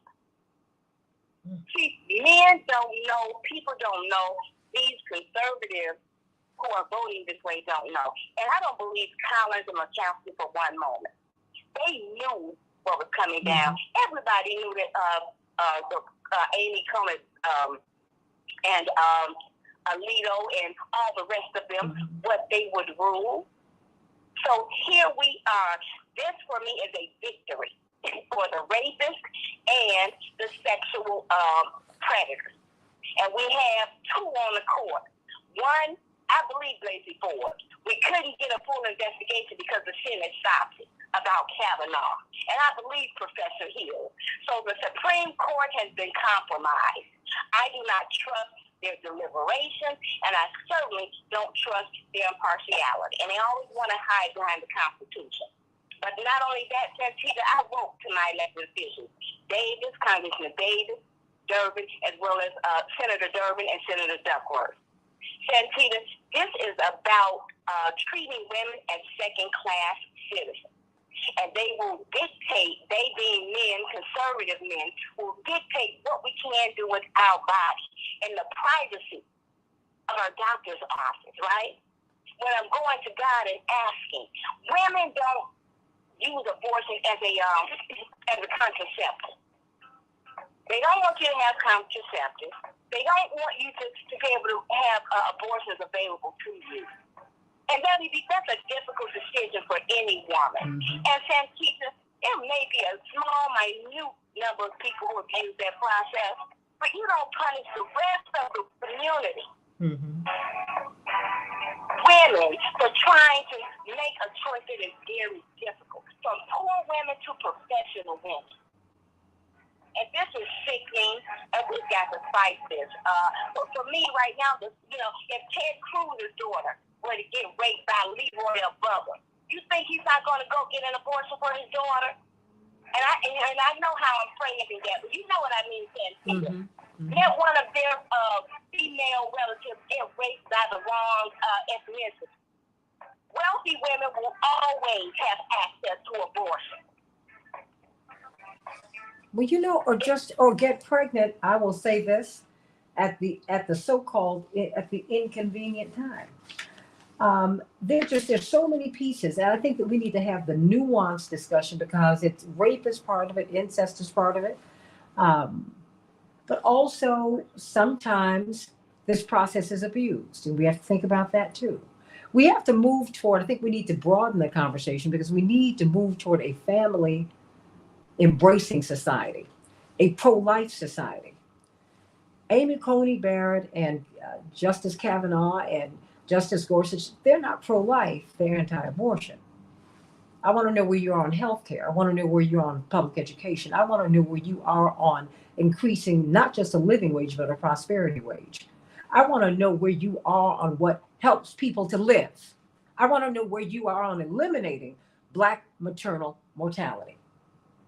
And maternal mortality in the United States for white, Black, brown, yellow, and red women. Because we are dying trying to have babies. Are you talking about that? No. If you're not talking about it, if you're not talking about prenatal care, postnatal care, if you're not talking about daycare, if you're not talking about those things, you're not pro-life. Enough already. Let's grow up this discussion so that we can have a society that really does help us to prosper and live. Back with more of the Santita Jackson Show in just a minute. All right, everybody. Whew, this is a whole lot. She is. Okay. We're going to bring Miss Troy Morrow up. Okay. You know, CK, try to reach out to Nina Turner today. Just send her a text.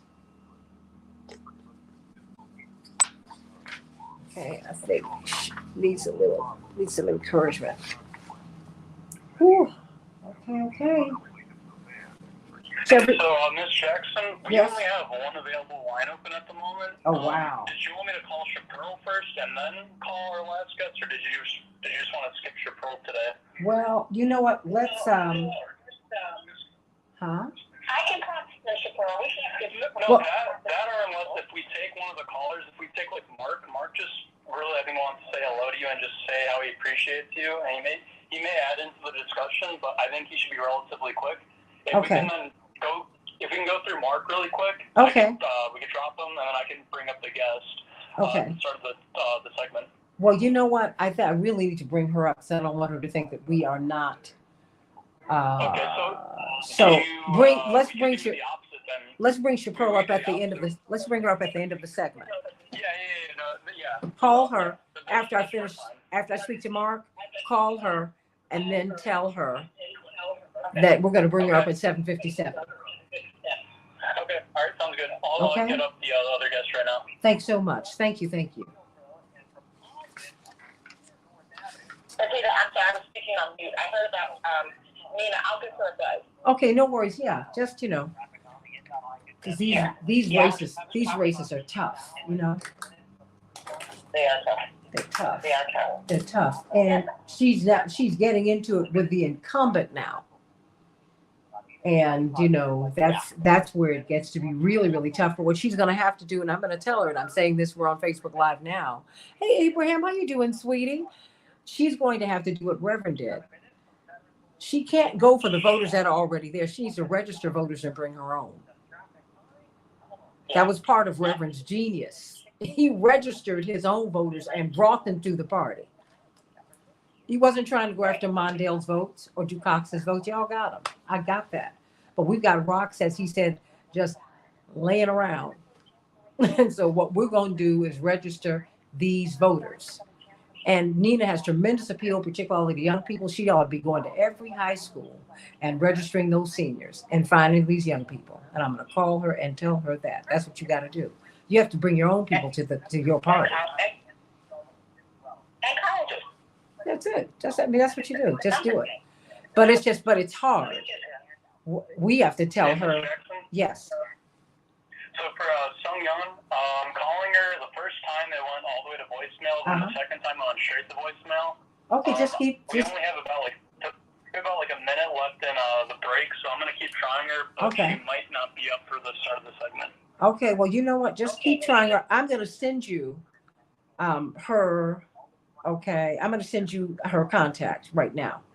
Okay. Okay. Yeah, I'll keep trying her, and then once I get her up, I'll let you know. Yeah, let me send you her contacts. Call Bryce right now, so I can bring her on. No.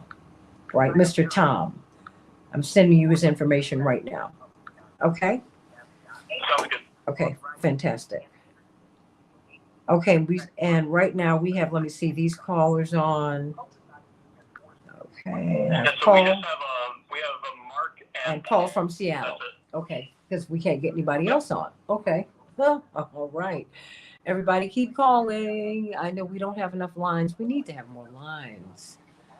But there's that. How you doing, Abraham, my sweetie down there in Venezuela?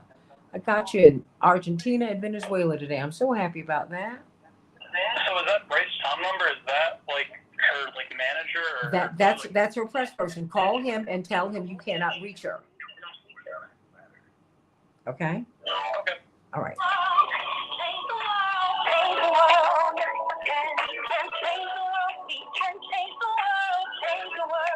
This is the Santita Jackson Show.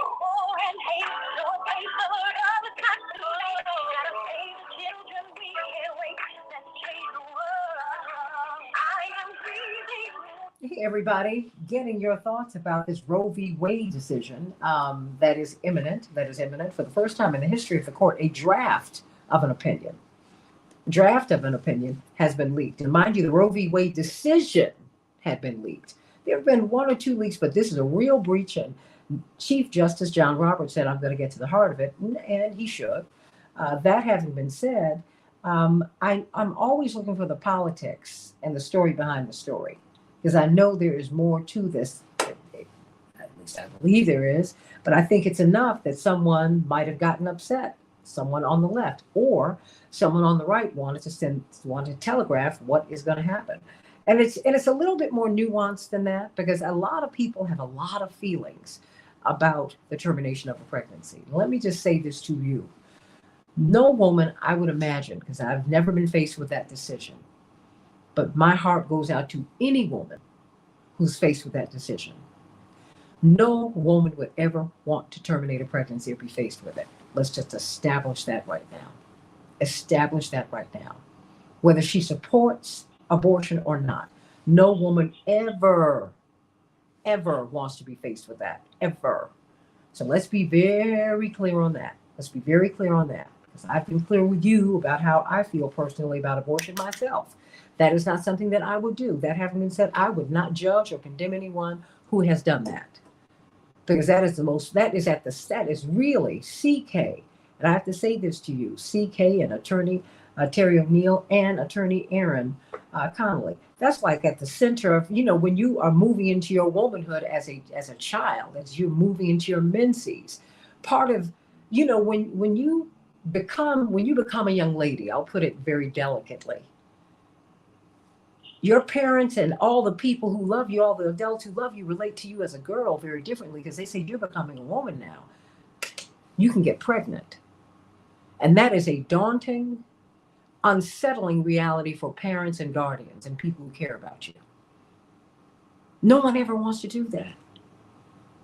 But you have a lot of girls who are unprotected in these homes. You don't know what people are going home to.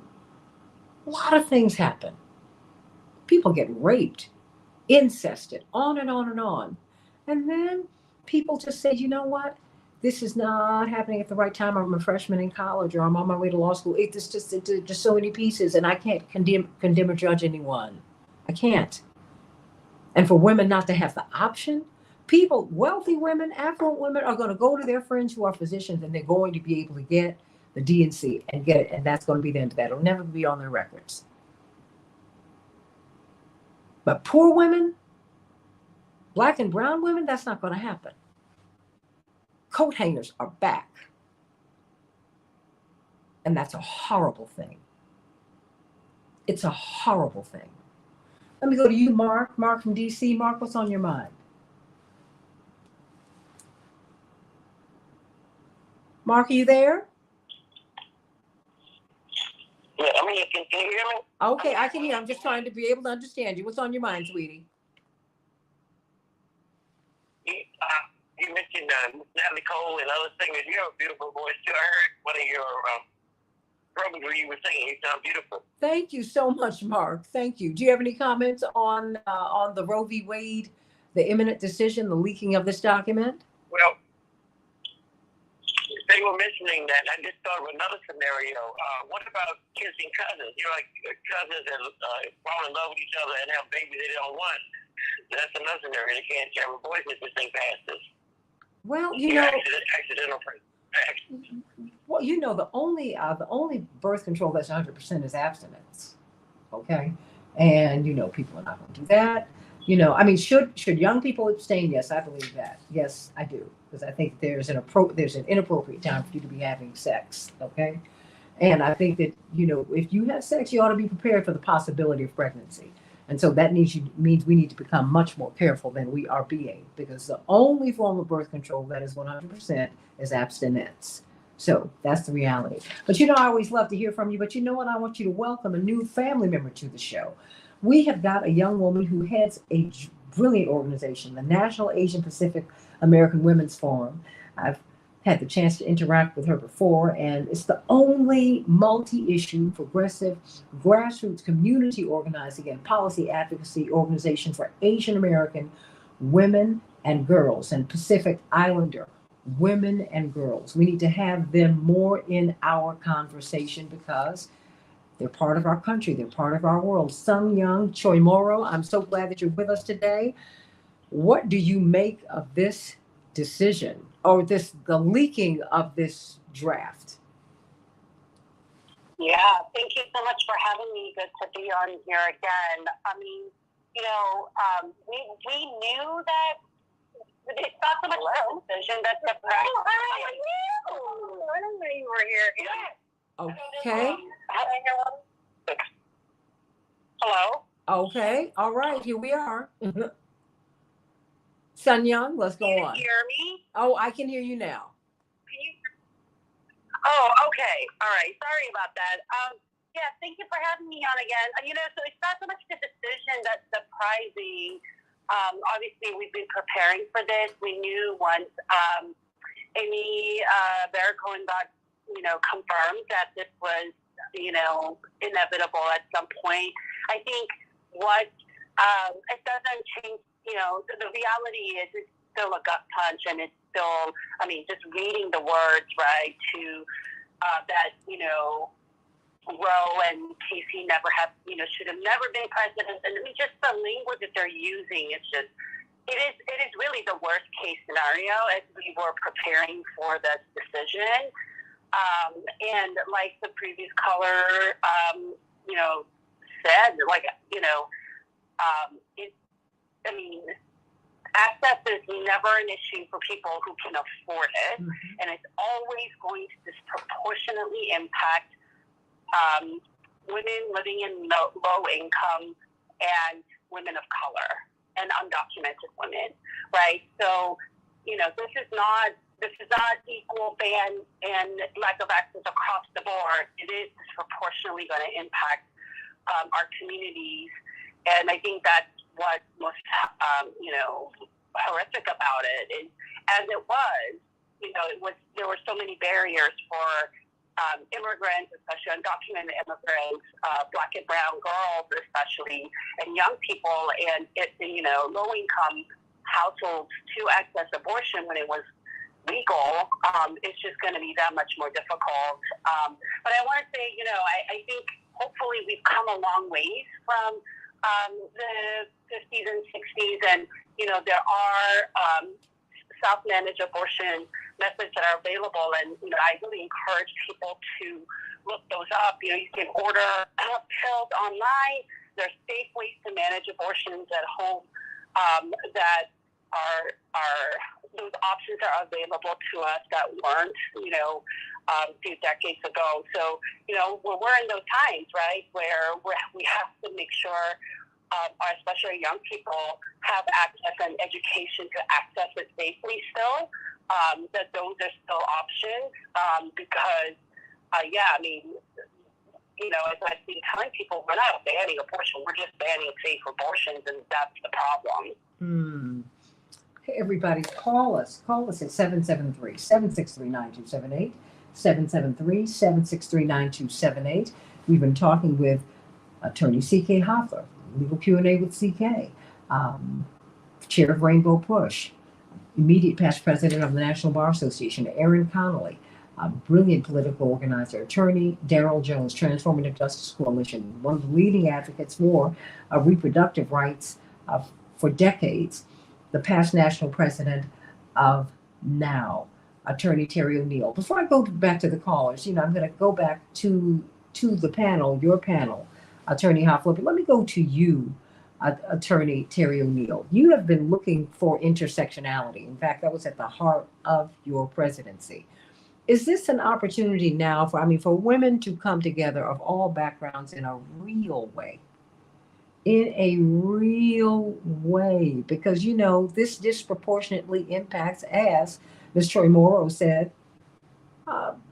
Black and brown women and women of color and the women, our farm workers and our immigrant women, and on and on and on. I mean, if you don't have any money, or very little, if you can't pull together money for an emergency room visit, Attorney Terry O'Neill, how you can't pull together money to terminate a pregnancy?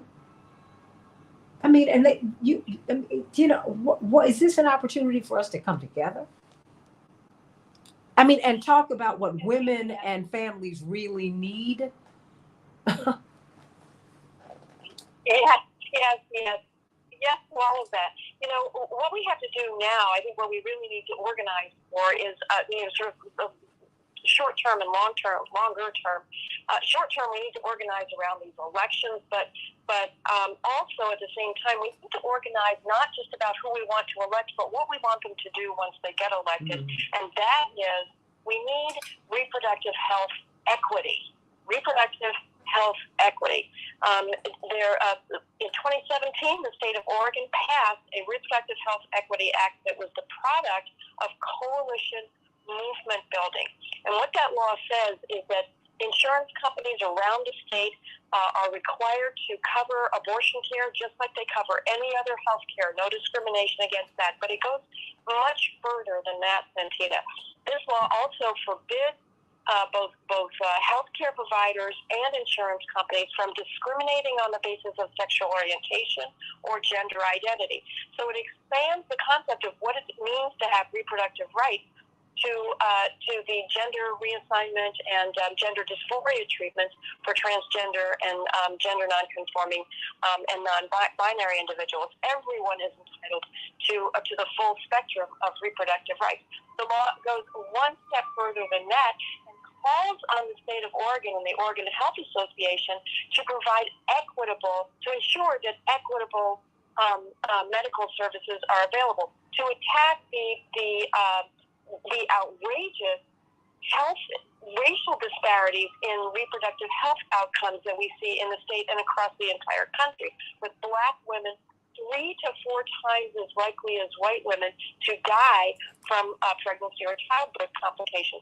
So that's what we need to be advocating for, is health equity, and we need to center the needs of marginalized people, marginalized women, and people who can become pregnant in this as we go forward for a legislative fix. That is really where the intersectionality comes. And I will tell you that the National Organization for Women, the new president, is a millennial African-American woman, Kristen Nunes. She is dynamic. She is made for this fight.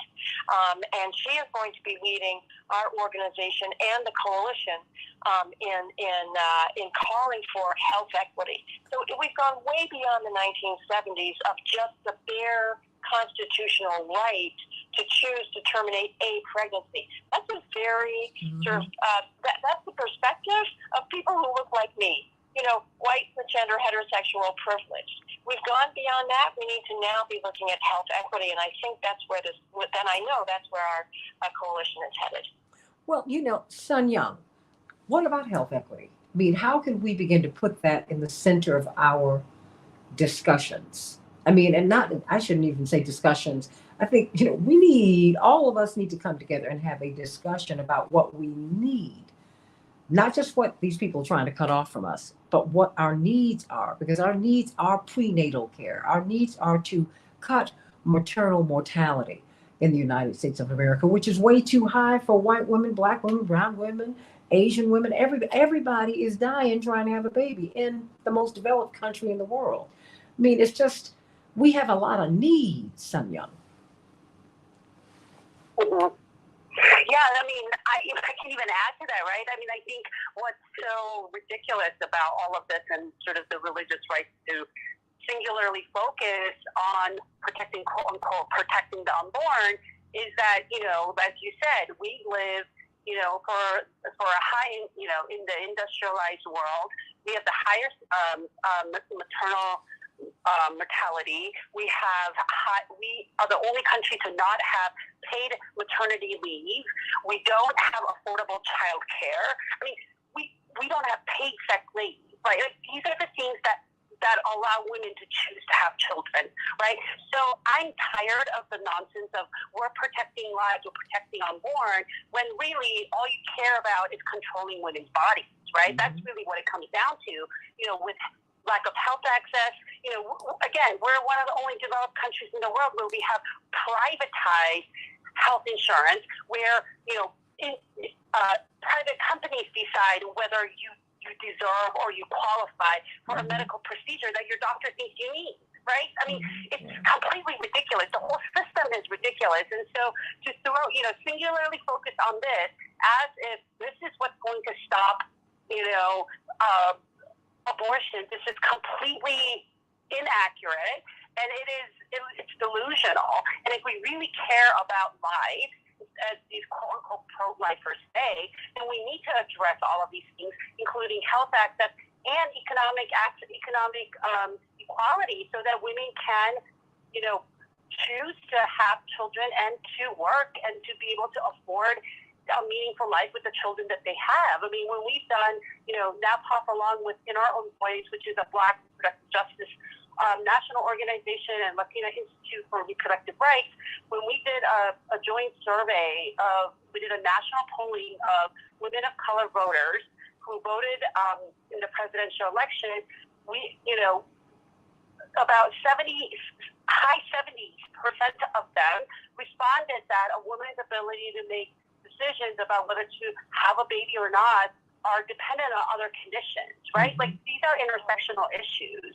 You can't just say don't have an abortion, yet refuse to address all of the other conditions and reasons, like, a terrible sex ed, lack of sex ed, lack of proper protection. I mean, so many things that we don't provide, and this is the only thing we want to do. I mean, it's completely inhumane. That's what it is. Oh, there's no question about it. And you know what? We only have like 7 minutes left. I'm going to let CK is going to have to close this out. This is her segment every Wednesday. But this is such, as CK said, this is such a life-changing decision. Really, it changes who we are as an American people. That we had to gather this panel together today. So I want to give everyone a minute, and then CK will close us out. Attorney Erin Connolly. We're talking about health equity. We're talking about intersectionality. We're talking about maternal mortality. Health has been a real issue for you. You have been a health justice advocate. I mean, where do we go from here? And how do we expand this conversation so it makes sense, so that we truly move toward becoming a pro-life society? Because this ain't it. You're absolutely right, Santita. This is not it, and this is not the family values that many of the current justices who wrote this ridiculous opinion claim to have, right? And this Heritage Foundation dream opinion undercut the basic principles of who we are. We're talking about autonomy, and we're not just talking about women. We're talking about every person in this country being able to have a right of privacy to decide what is medically appropriate for their personhood. And I'm looking at it from as a disability activist, right? And how marginalized communities are, especially within the disability community, are already targeted, are already have to jump through all these hoops. They will be unfairly burdened by this decision in a way that I'm terrified for this already overburdened community, right? Mm-hmm. So it's going to impact every person. It's not just women seeking abortion, but that is also important. And it's okay to say the word abortion. I think a lot of women are coming out this week and sharing their personal stories, how complicated their medical history is, with whether that's having a miscarriage, having a wanted pregnancy that did not go to full term, and how grateful they are for the access to immediate emergency care. And that's what's at risk too. So it's an attack on all women. I'm so heartened to hear the health equity pieces that are being pushed by these national coalitions. And we're very lucky in states like Illinois to have a state legislature and a governor that protects women and removes barriers like the parental notification law that went into effect this year. Absolutely. You know what, everybody? I want to get a minute from you, Attorney Darrell Jones. Oh, we've surrounded him. All the women have surrounded him today, but we love Attorney Darrell Jones and his brilliant analysis. But help us to see where you believe this discussion ought to go, particularly in 2022. They're saying that this threatens to upend the this election cycle and maybe even 2024. And thank you, Santita. You're right on point. Now, we know now where we are. We now know where the Supreme Court is, and we also know how they got there was through those conservative votes that were voted into office. What we need to do now is that we need to now check on your voting status, find out where your voting place is, register people to vote. You know, it's the power of the ballot that got them to the point that they're dictating right now to the states with regards to reproductive rights. If this is your issue, then you need to be certain that you're registering people to vote and you're getting people out there to vote. That's the call right now. We recognize the power of the vote. It's right now is the time to get out there and push people that are of like mind to vote. Get them registered, get them to the polls, get them to vote. The integrity of our entire system is at stake, and that's where we are right now. That's what we need to do right now, Santita. You know what? I have got, CK. There's a young man who wanted to come on, and he's 17 years of age. Michael, I'm going to take you on just as soon as we get off there. Bring Michael up so I can at least say hello to him on the air. Michael, stay right there, sweetie. We've got to type out here, but I'm going to speak with you on Facebook Live and every place else right after we get off the air. Our people are still there. But CK Hoffler, why don't you close us out?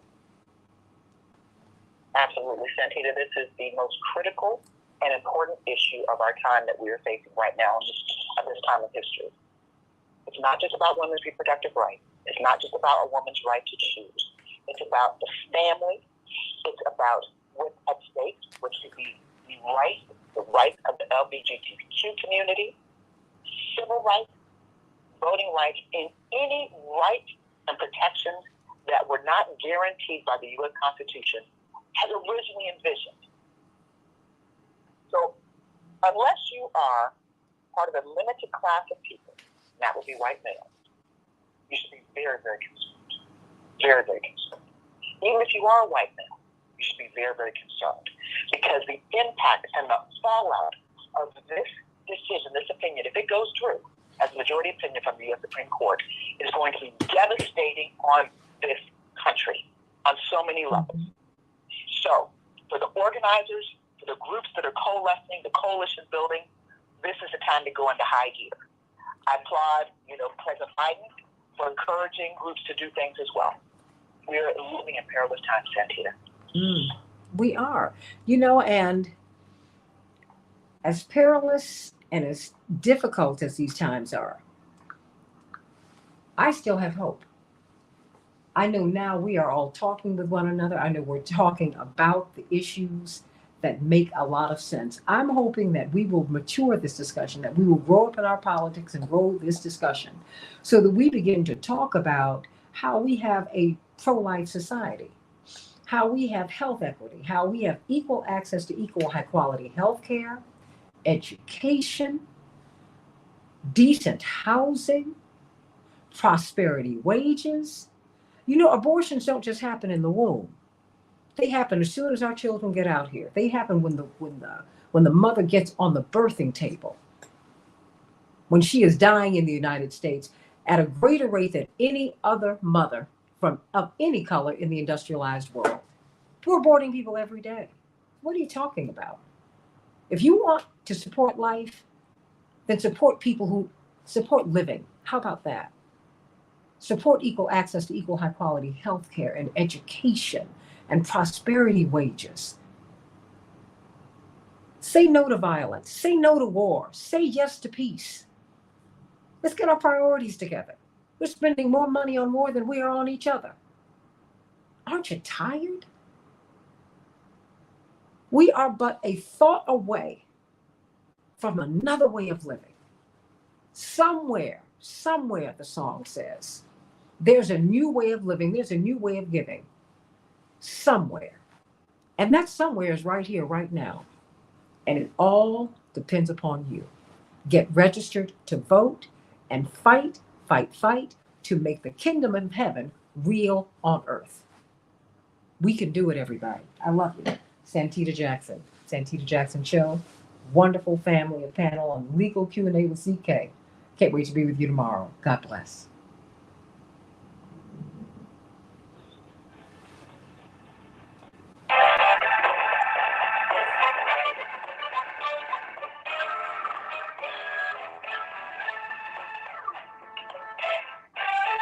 May I have Michael Cosme? He's up. Okay, Michael, what's on your mind, sweetie? Okay, I can get you some more voters. The progressive movement has got to get more people voting. Like you say, we should all register to vote. Now, a lot of people don't know that in 25 states, 17-year-old kids who are just 17 are able to vote in the primary elections. But there's a catch to it. In order to vote at the age of 17, you, in your state, you have to become 18 years of age before the general election in November 8th. If you become 18 years of age before the general election, which is November 8th, 2022, you're entitled to vote in the general election, and you also can vote in the corresponding primary election. That's right. A lot of people think you got to be 18 to vote in any election in that state, but that's not true. In the last 5 or 10 years, 25 states are changing laws to allow 17-year-olds to vote in the primary election. Could I just mention a few important states that do have 17-year-old voting? Illinois, we've had it. We've had 17-year-old voting since 2014. It's also in Indiana, Ohio, Maryland, Connecticut, Virginia, Colorado, Nebraska, and Nevada. These are just some of the 25 states that have it. And there's the city of Washington, D.C. They have 17-year-old voting also. Now, this is a great way for young adults, for young people to get involved in the political process by voting. And a lot of people don't know this. It seems kept a secret. It's never on ABC News. It's never on NBC or CNN. But I know it's the law. Now, some people think, well, maybe I'm wrong. Maybe I'm giving out wrong information. So I tell people, I challenge people to go to Google and Google in 17-year-olds voting in the USA. And you have 25 articles there. 25 articles by nonprofits, nonpartisan organizations, all admitting that indeed that 17-year-olds can vote in just 25 states. Not all the states, just the 25 states. So I think people should vote in these primary elections, and I think parents and grandparents should get their children and their grandchildren voting. And if they're 17 years old, or 18 or 19 or 20, they should get them voting. And, I agree. I think this is very important for people to know. I agree. That's something, quite frankly, Reverend Yancey Jackson has been espousing for more than 40 years, about 50 years. He said you should graduate from high school with a diploma in one hand and a voter registration card in the other. We should be registering I think that, that's the ultimate civics lesson. Give these young people the option of getting registered to vote. They need to do that. Do I have anyone else on the line with me? Sun Young, Daryl? We have attorney O'Neill on, and then we have attorney Connolly still on, and then we just have Paul from Seattle still. Okay, let me bring up Paul, and then I'm going to get closing remarks from everyone. Okay, Paul from Seattle, what's on your mind, sweetie? So sorry. Oh, no worries. Paul? Yeah. Okay, what's on your mind, sweetie? Thank you so much for holding. Sure. Well, let me say just two things about the pending decision. In this decision, appears to be overturning both Roe and Kate. And I'm struck by the words Anthony O'Connor, who wrote with the majority safely. The majority was Sandra Day O'Connor, Anthony Kennedy, and J.B. Tudor. And she wrote this in 1992. A generation of women have grown up with the expectation of choice. There's no liberty the jurisprudence of doubt. Now then, almost 50 years, almost 3 generations. And when we look at the justice, John Roberts says, this is a reflection of where this court is. Let's see where the court has been. In the cases that have been overturned, or that they're trying to overturn, there are 4 Republican appointed justices that voted to uphold Roe and safety than there will be in all the combined dissent. So there were 6 Republican appointed justices on the Roe court, and the decision was 7-2. Only William Rehnquist voted against, as a Republican, voted against Roe, and only Marvin, who was President Kennedy's wife, voted against Roe. In the 5-4 decision of Yancey, it was all Republicans that upheld. It was all Republicans that upheld. All Republican appointees that upheld safety. That is, those being Santita O'Connor, Anthony Kane, David Scooter, John Paul Stevens, and Harry Blackman.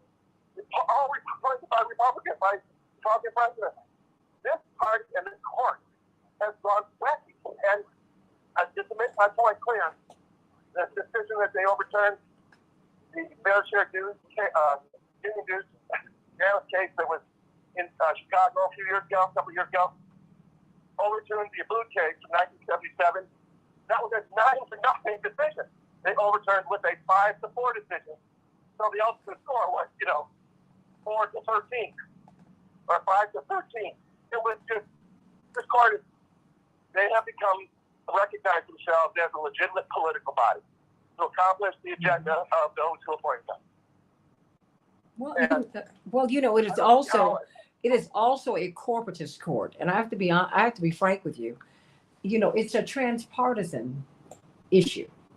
Because Democrats and Republicans line up on different sides of issues at different times and different turns of history. Those are the facts. In principle, I want to know where people are. Sandra Day O'Connor stood in the gap, and she surprised people, and on and on and on. This has been. We just need to find out in principle where people are. In principle. I do not want a Republican or a Democratic Supreme Court justice. I want someone in principle who supports justice. Period. Live up to your name.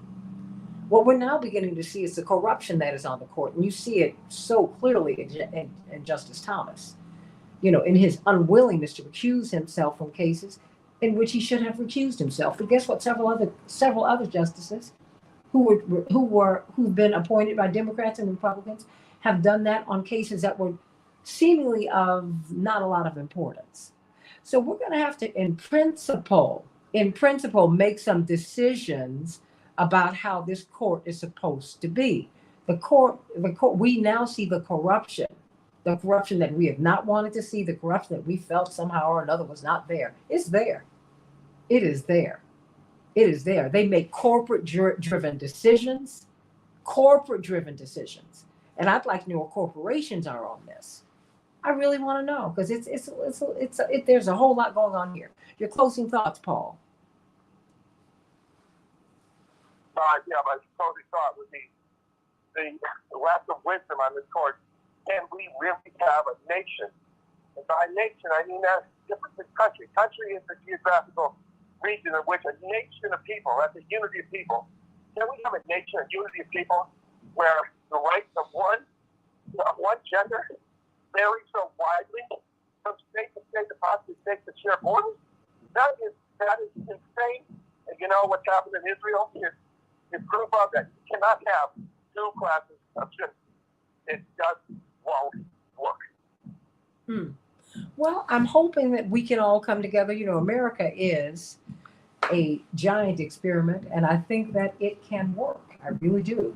And I think that when we get through these inflection points, like where we are right now, Attorney O'Neill and Attorney Connolly, this is when we have to ask and answer the question about who we really want to be, not just who we are. We've been many things, but where do we want to go? Attorney O'Neill, just where do we go from here? As you talk about health equity, You know, and you have more than 11 million people who've resigned from their jobs because they're mad as hell and they just won't take it anymore. These wages that don't pay them enough, bosses who don't respect them. Enough on all of that. Miss me with all of that. Now it's the time for people to get some justice and have a just society and a peaceful world. Attorney Terry O'Neill, your thoughts? Yes, Santita, everything that you just said, we really do need to be working for justice. You know, in addition to a lot of the policy fixes that we've been talking about today, I do want to make sure that your listeners know that abortion remains legal and available in this country as of today. That draft opinion it's not a final decision by the Supreme Court. That final decision will not come down until toward the end of June. So right now, we have 6 weeks in states across the country where if women need to know that that abortion is legal and available to them. It's not as available as it should be. There's a lot of ins and outs of it. But you know, one thing you can do is stock up on the abortion pills. I don't. I'm not a doctor, so I don't know about that. But one of the things that I think we really need to be doing for women, one of the blessings, shall I say, of the draft leaking to the public, it gives us a 6-week window where we know what's coming and we can take steps to protect ourselves, right?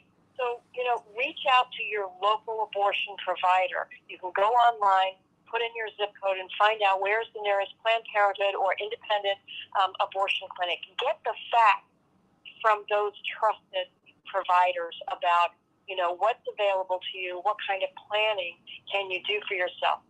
Come end of June, the curtain is going to fall on, you know, those states that have what we call trigger laws. That means that when Roe versus Wade is overturned, bang, those laws go into effect without having to go through the state legislature. So we do have 6 weeks.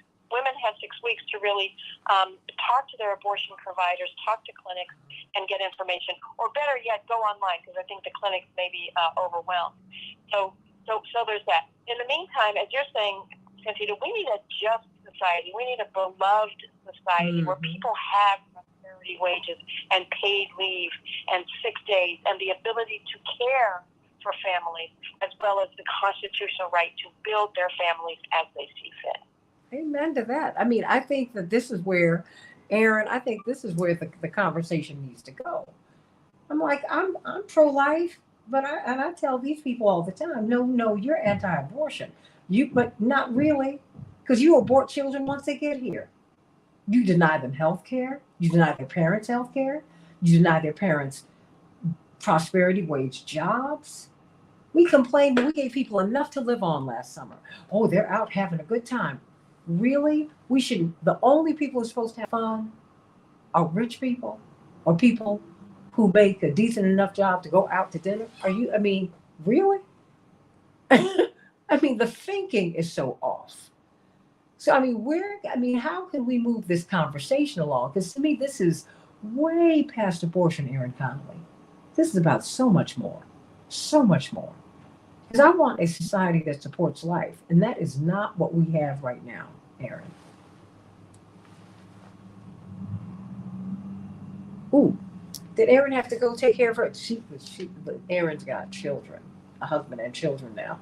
She might have had to go. But you know what, Attorney O'Neill, I want a society that supports life. And we don't do that. We don't do that. We are throwing money at war right now. Throwing money at war. But we've got a debate giving people COVID relief. Are you kidding me? You know, it was not even in the discussion as we've been in this pandemic, which we are still in. Universal health care. They didn't even think about that. We'll give you some shots. Wait a minute. If I get sick with COVID, and I can still get sick with COVID, whether I've been vaccinated or not. If I get sick, I've got a hospital bill. And I can go broke trying to fight this. Really? Oh, Attorney Terry O'Neill. We've got to grow up this discussion. And I think that's our responsibility.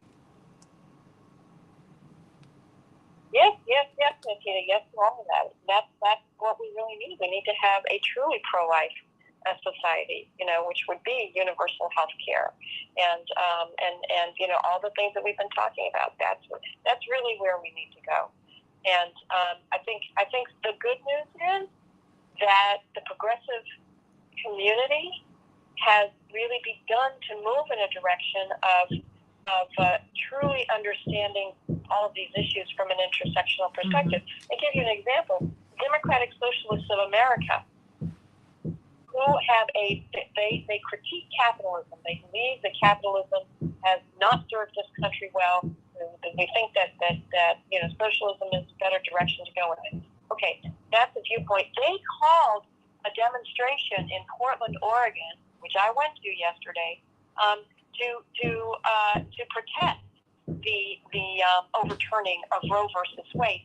And what the DSA speakers were talking about was they understood the linkage between, starvation wages, lack of health care, and women's ability to build their families as they see fit. This is an intersectional analysis that has absolutely broken through throughout the progressive community. So that is something that I find really hopeful. The other piece, Meryl Jones talking about it earlier on your show right now, Santita, voting rights, the Supreme Court attack on voting rights led by Chief Justice John Roberts is absolutely key to the Supreme Court's ability to thrust women back to the 18th century, right? So we have to register people to vote, like you've been saying, and register people to vote and get people to vote for these progressive candidates. That's going to be key to allowing our intersectionally minded progressives to actually begin pushing forward with policy that we know we need. Amen to that. I mean, and I appreciate that, because this is really about growing up this discussion. I mean, the discussion's got to grow. I mean, and we have to make some decisions about the kind of society we're going to have. The mission of the Southern Christian Leadership Conference, which was Reverend Dr. Martin Luther King's organization, the organization out of which my father sprung, is to save the soul of America. To save the soul of America. They didn't say save, well, save white people, black people, brown people, yellow people, red people, straight people, gay people, all that, trans. No. They said to save the soul of America, because the soul is sick. Militarism, classism, materialism, all of that is killing us.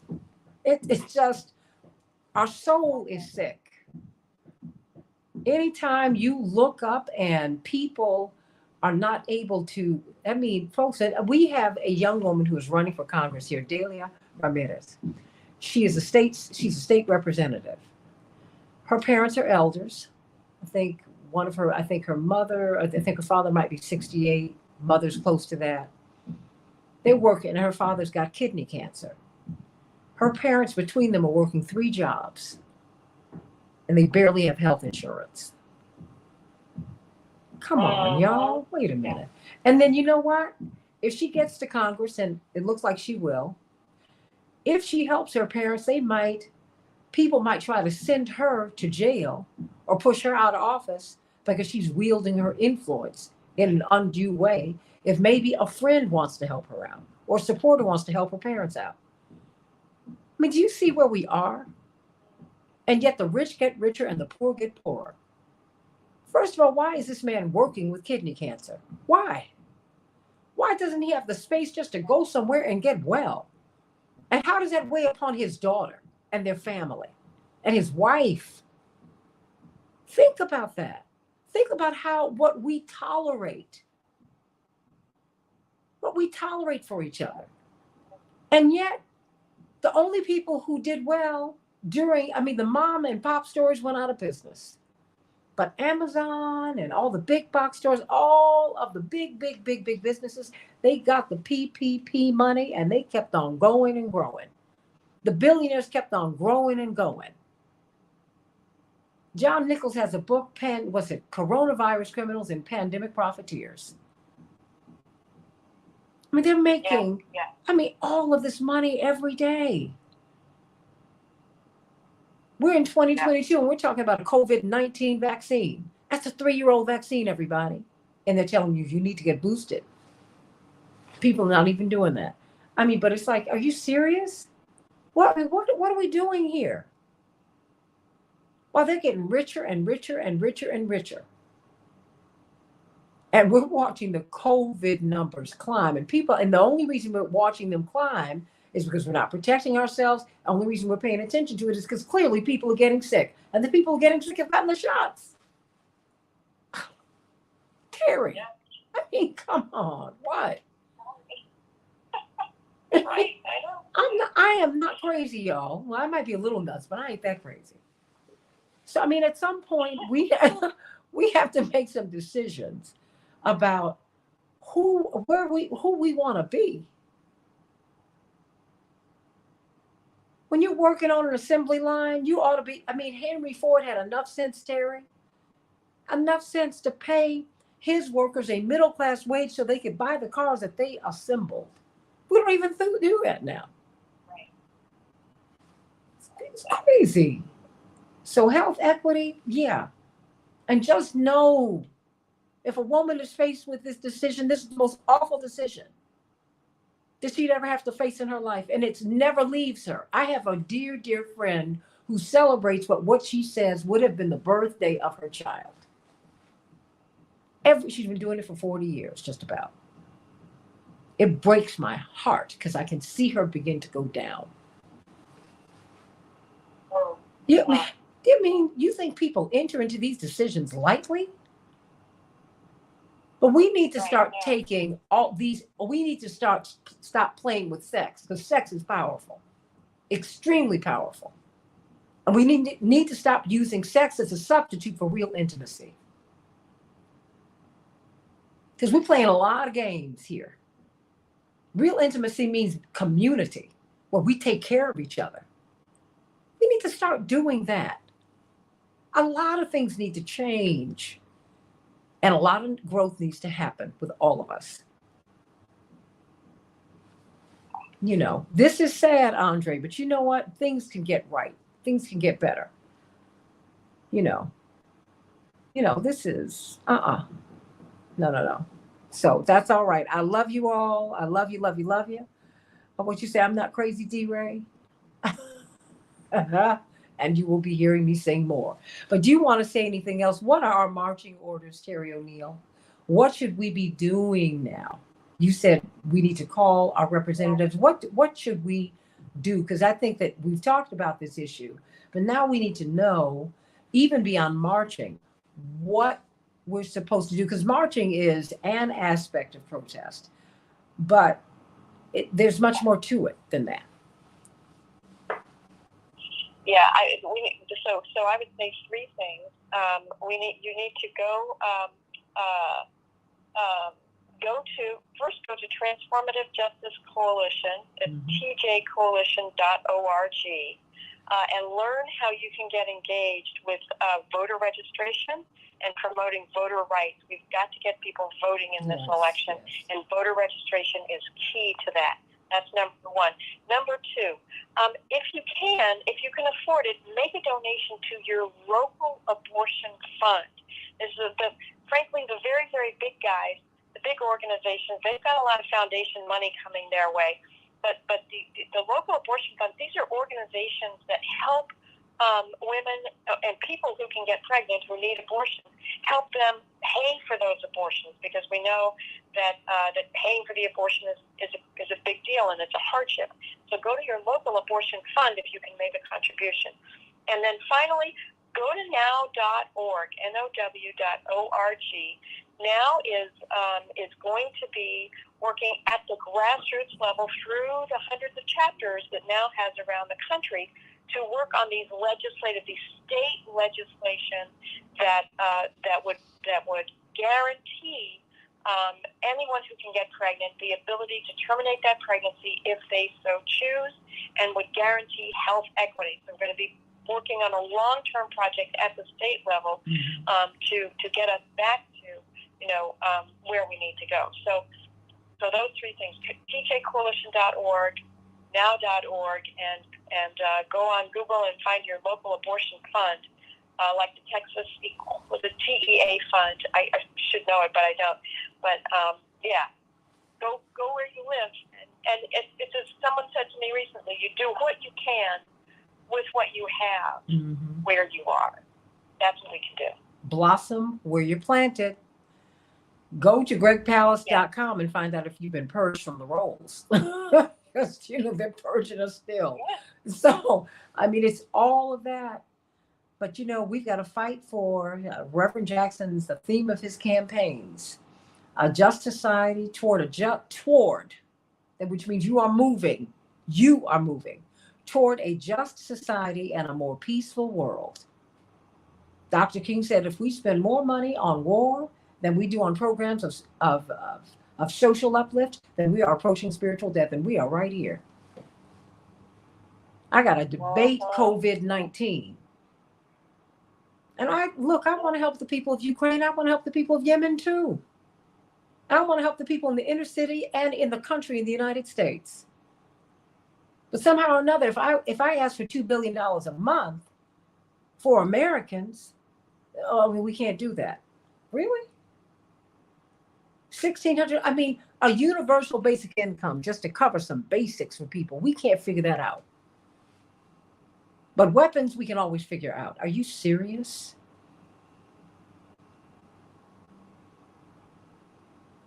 That's right. No. That's exactly right. We can, no. And you think we're going to be blessed? No, we're not. Yeah, we're not going to be blessed. We're not going to have a blessed life if we continue to do this.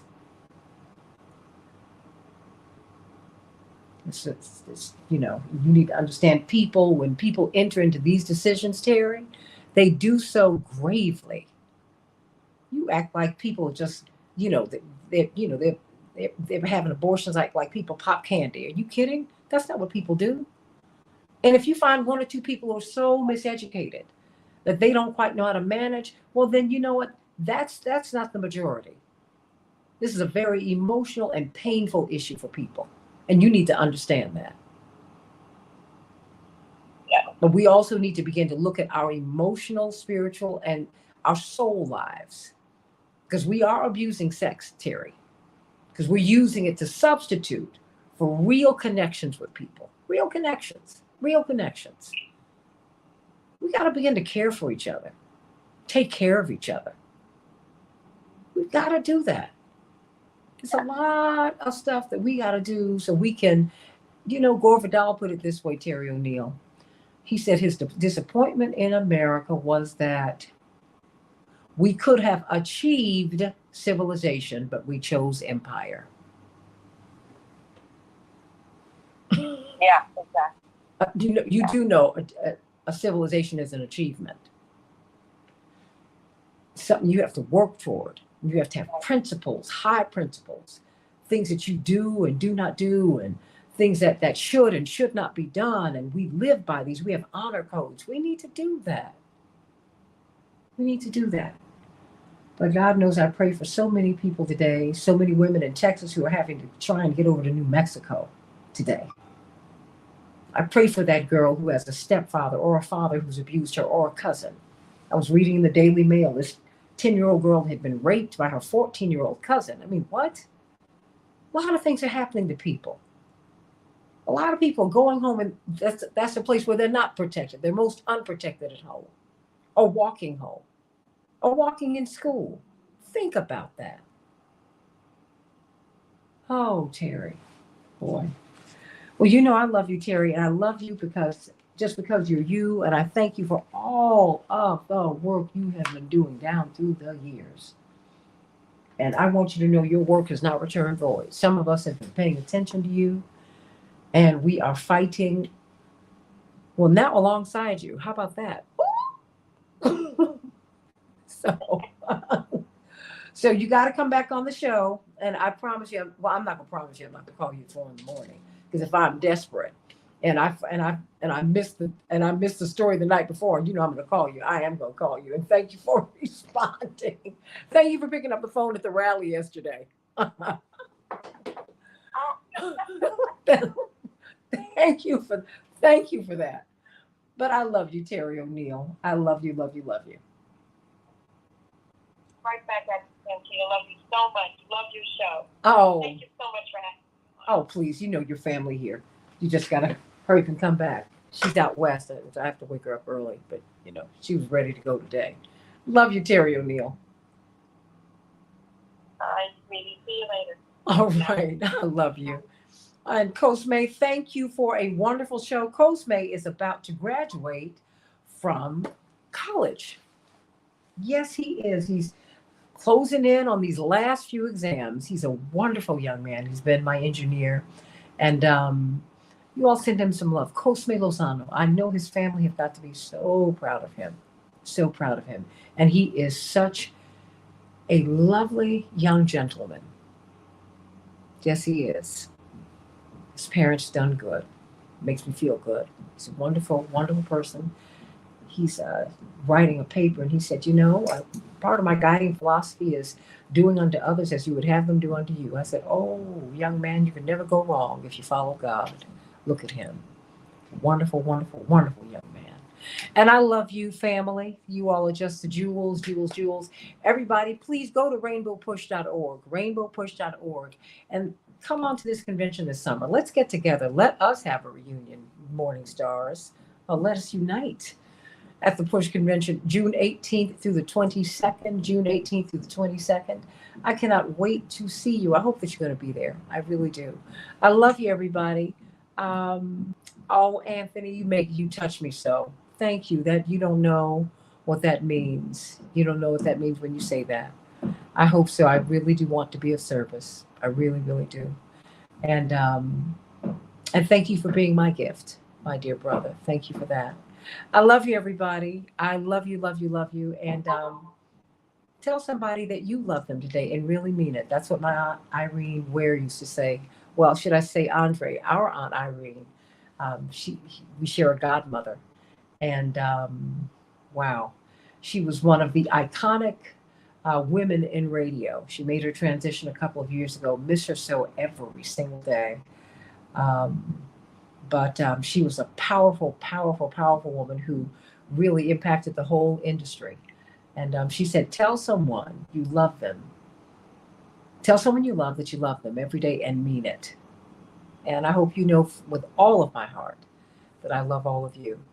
And I thank you for sticking with me. Everybody, like and share the show if you would.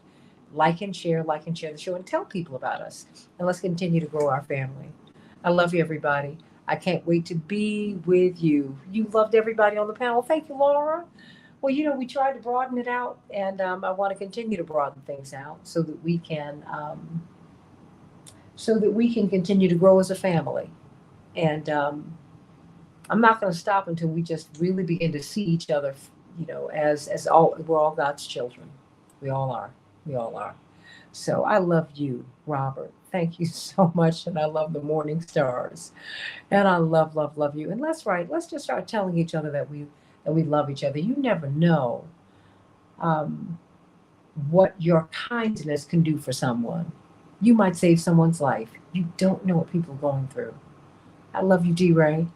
I love you, Carol, out there on the left coast. my girl, I love her. And let's just be kind to each other. You never know. You can lift someone. You can change someone's life by just being kind. You can also hurt someone's life, change their life by being unkind. Think about that. Choose life. Choose love. I love everybody. God bless you.